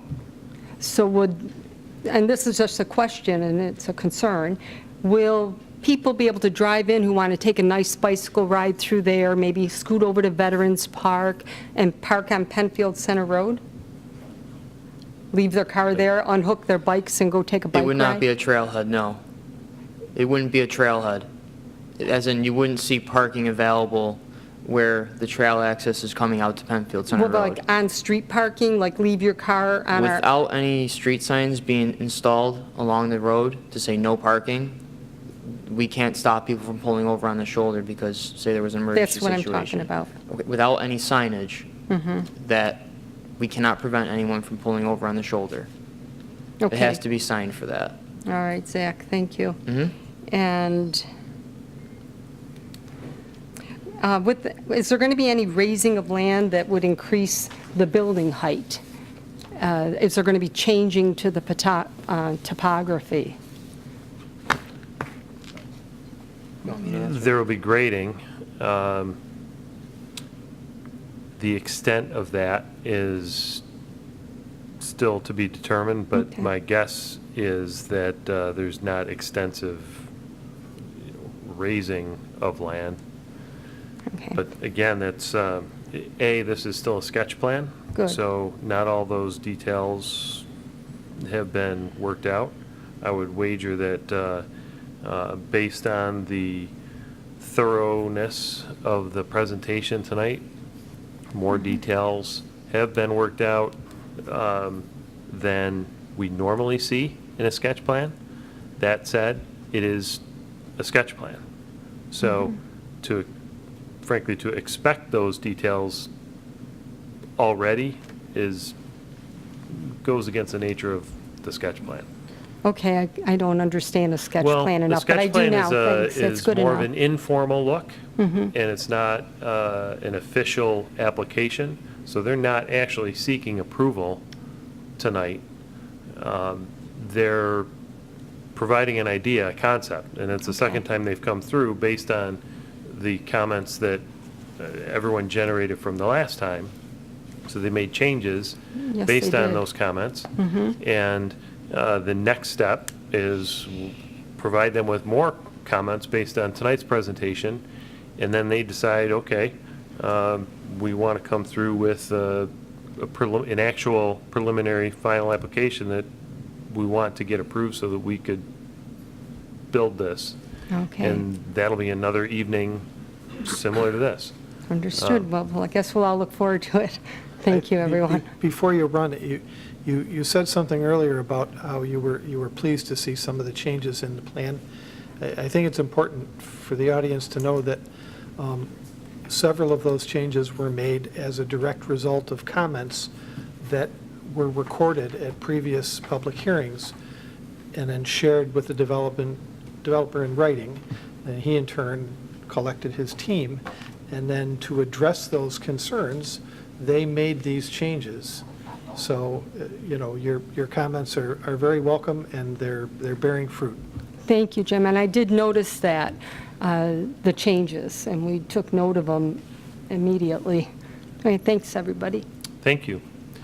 Would anyone else like to comment on this sketch plan? Yes, sir, come on up. Please give us your name and address for the record. Greg Longuth, 1680 Fairport, 9 Mile Point Road. I'd just like to say, thank you for you guys' time, energy. I know it's been a long road the past, 7, 8 years, and it's been evolving and changing, your dedication, your commitment, and all the stuff that's going on. You're really doing a good job.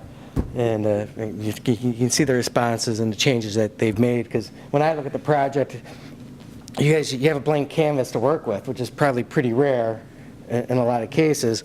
And I look at it from the Rochester standpoint, and I see it as an opportunity for you guys to do something, you live and work in this community.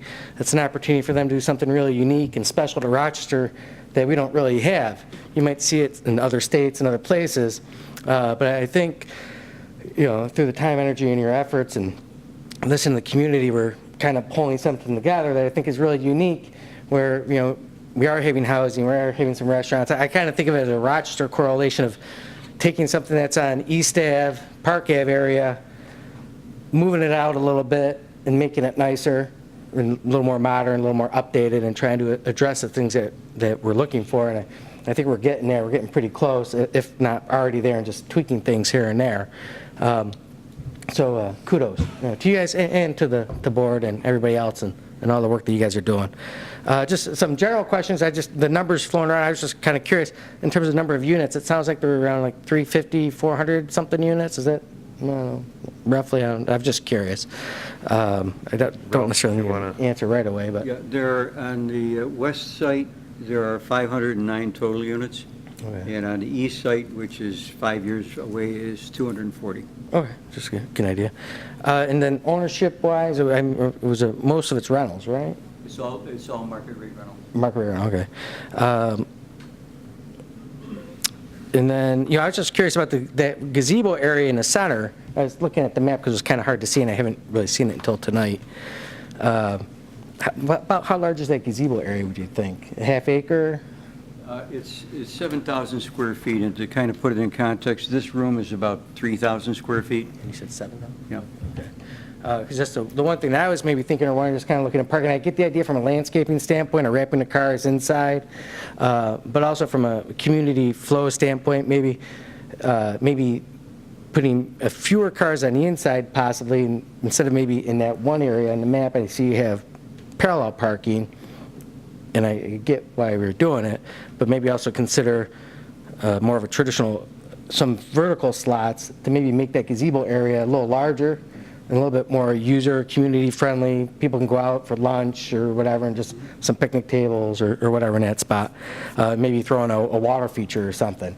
I don't know, just for noise reduction, and makes it pretty, And then the other thing I was just wondering, in the gazebo area, that common area, that's where most of the restaurants or eateries might be, I would assume. And I think in that area, you said the sidewalks were 8 feet wide. Now with the restaurants and the eateries in those areas, would there maybe be more space for tables, chairs? Because I know, like, you're walking around East Ave, it's tight. You got tables, chairs, people walking, dogs walking, maybe some bikes going where they're not supposed to be going. So is there consideration for just a little bit more space for that? I think that's function. in the plan. I assume it is. I'm just bringing it up. And then the other thing that I was just wondering was, when we were talking about open spaces, I'm out there. It's a beautiful area. We all know that, and you hear all the sounds and the birds and whatnot. And it's basically a field at this point, although it was a commercial farming field for a long time. From a landscaping standpoint, maybe something to consider is having in some of these park open space areas, maybe where the community centers, spread it around, some open, lack of a better term, wild fields, where, for the butterflies, the hummingbirds, someplace that they can go where it's not commercial, it's not necessarily something that's sprayed a lot with herbicides, pesticides, and just kind of give those zones for them to kind of float around and move about from that standpoint. And I was also wondering with the ponds, are they going to be aerated? They will be. Okay, I was just curious. And then the last or not last point, but I was just wondering, from a space management standpoint, I mean, you guys know better than me, but you have the alleyways going to the garage. Just in terms of redundancy, are we being a little redundant?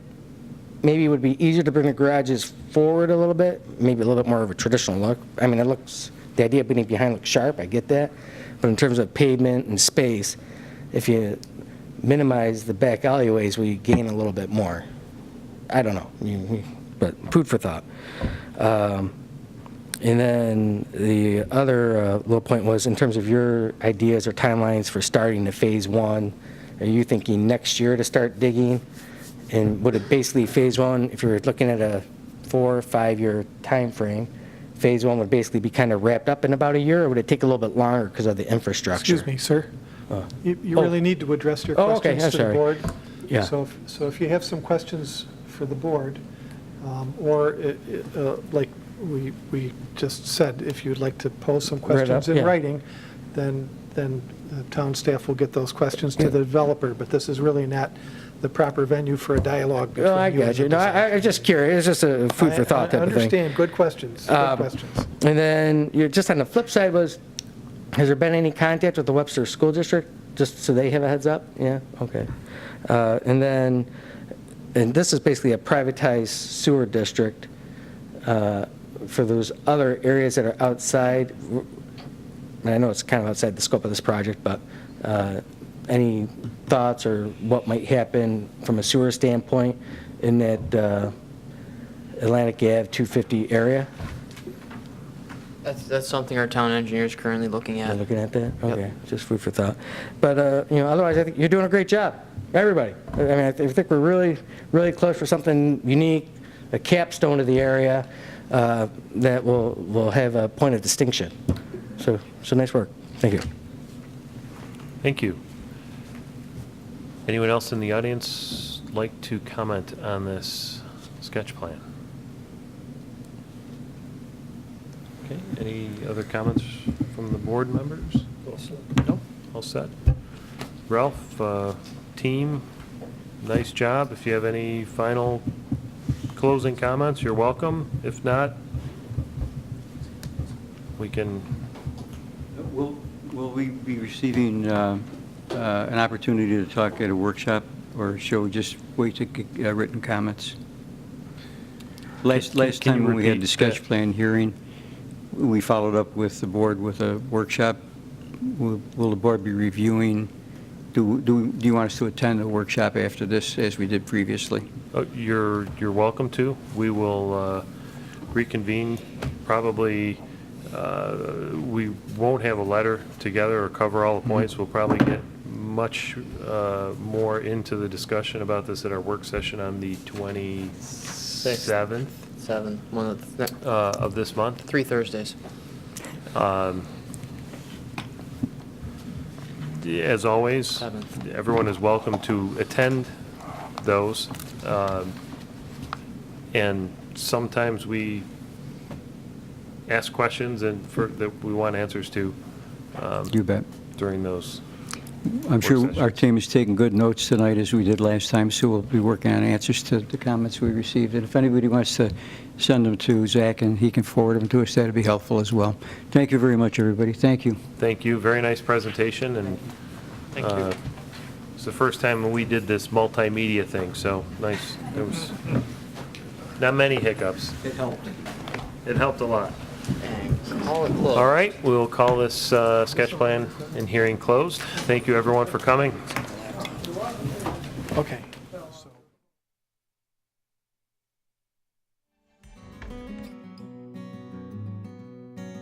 Let's wrap this meeting up, or finish our deliberations for the evening. Work session.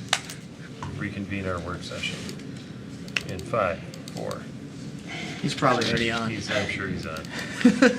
Okay, so let's go back to the public hearing and the proposed addition to the Penfield Animal Hospital, or the veterinary hospital.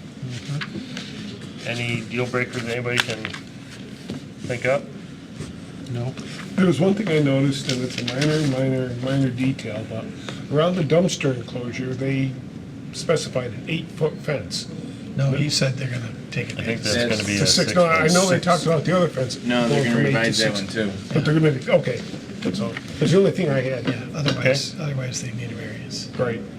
Yeah, All no, right. this is a no-brainer. He did a nice job. It's a, Yeah. When's the zoning board meet on this? Or have If they their even applied? applications, if their application's in, then it would be in 2 weeks Okay. before the work session.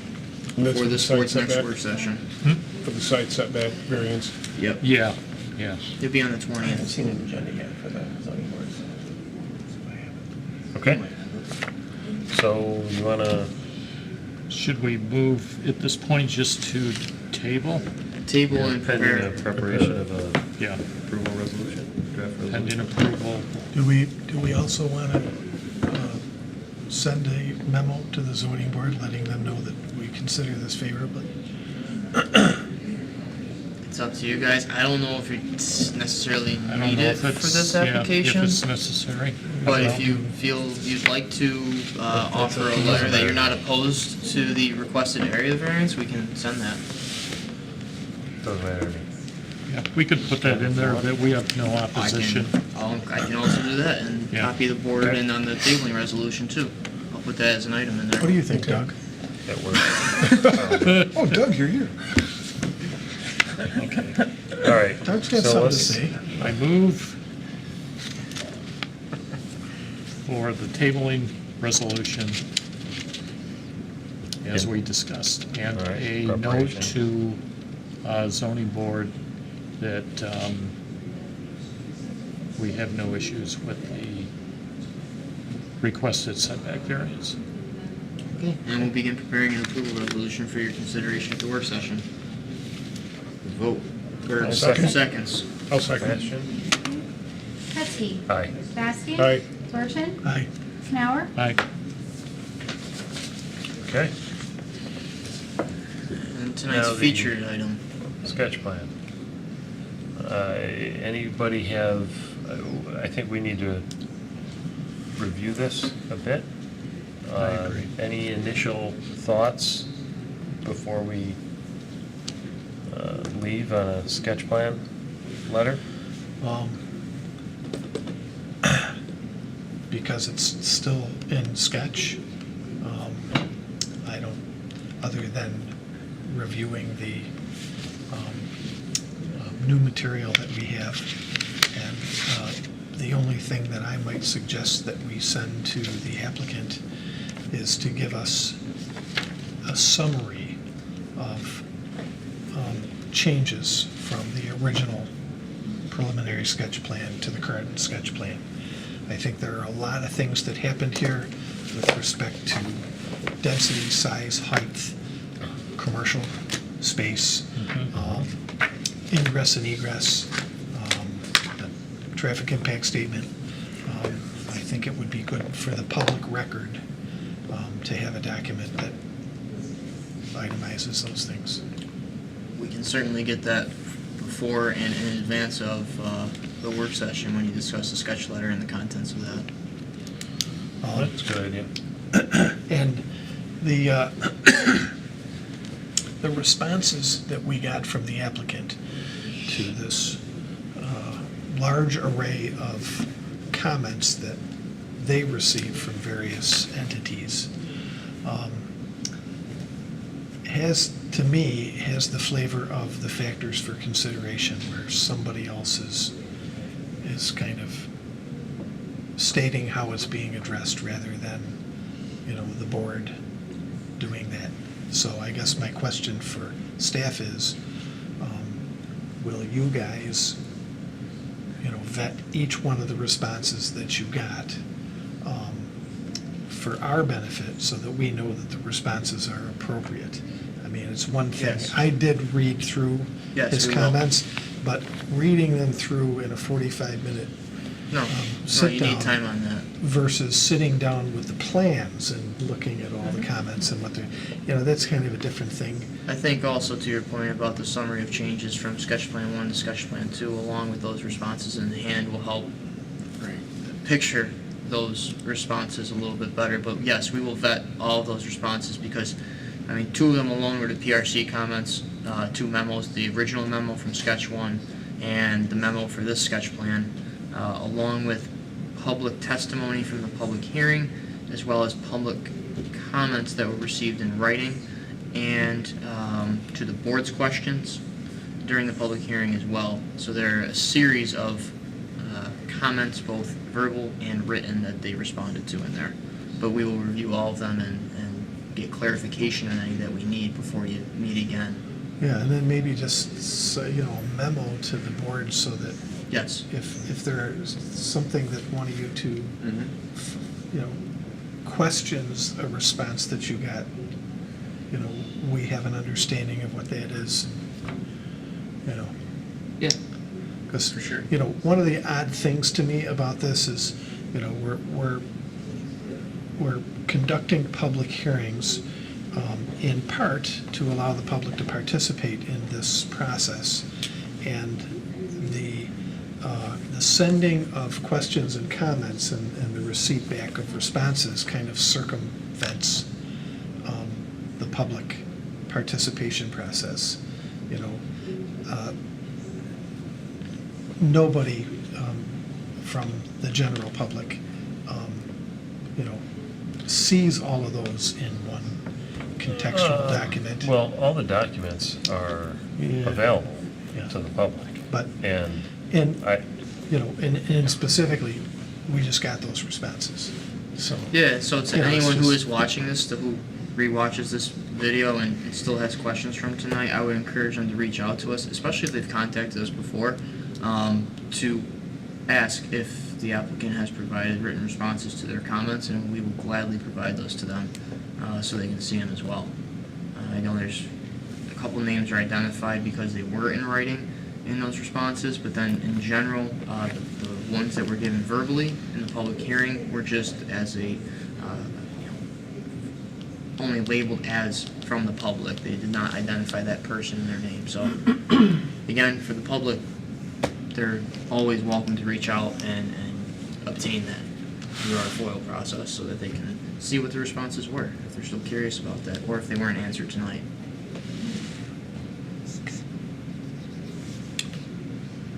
any quick comments or thoughts that we don't want to not write down right now?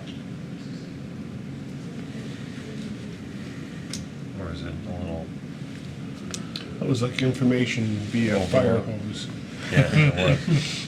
I mean, they presented a lot of stuff, the changes from the previous to tonight's. I mean, they went over that, but I didn't comprehend all of it because, you know, it was so fast and so much. I think that summary I think document. there are a lot of positive changes. Yeah, they're going, definitely, yeah, they're going in the right And direction. it shows to me that they're listening and they care. Absolutely. That's the message that I see based on the level of effort made. Nice job of presenting what they put together is one thing, but presenting material that's really well thought out and really seemed to touch on the spirit of the mixed-use development Correct. guidelines. I thought they did a terrific job. I like the architecture. It's Beautiful. It's Beautiful. You know, creates it's a neighborhood. It's a Yeah. little village, which is what we're looking for. That's the goal. I also was amazed at the traffic studies that, you know, the reality is actually What the graph showed? traffic decreases. And the direction flow has time. changed. Yeah. But if you think about that, when Webster, Penfield, Macedon were really growing at a very fast clip, residential subdivisions going up everywhere's, you know, the school districts adding buildings and expanding buildings, and you could see how they were looking at a factor of 1.5 annually that ended up, you know, getting pulled back. I think, I mean, we have a traffic engineering group, and I get it, but I think he could have done a better job of explaining to the audience in plain language what all He was that, very technical. what all that compelling stuff. You engineers are all the same, man. Pretty much. Not that I'm stereotyping engineers. You gonna take that, Mike? He's crafting a response in his head. Yeah. Oh, well. But yeah, we'll also try as staff to give you. Let's make a lawyer joke next. You ready for that one, Pete? Careful, he can twist your words. He's heard them all. But staff will also try to take that information from tonight and condense that down for you as talking points for the work session going into the next meeting too. So we'll kind of give ourselves an outline of items to touch on for the sketch plan letter. That way we kind of have something to guide our conversation. I'm trying to listen to you, but all's that's Thinking going of through my jokes? mind is, Thinking of lawyer jokes. there's a priest, a rabbi, and a lawyer all walk into a bar. I'll put that in the summary. It's okay, there's no engineer in there. Priest and engineer. And on that note, Okay, so table discussion. why don't we table our discussion on the sketch plan? We'll review the presentation, all the submittals that the applicant has provided, and dig into it on the 27th. So, Before we take a vote, no, go ahead. We'll take a vote. Do we need to take a vote yeah, let's do it. Why not? on this? To table. Sketch plan. Why not? We did it last time. All right, so somebody want to? Second? Who was first? I think you Oh, I did. thought you I'll moved move it. I'm gonna take Sure. you on that one. Hetzke, Aye. Bastian. Aye. Burton. Aye. Canower. Aye. Okay, any parting thoughts before we adjourn? Any other business? Nope. Next meeting's on the 27th. Look that up. 27th. Yes, sir. See you all then. It is. Thank you for your efforts. Nice job.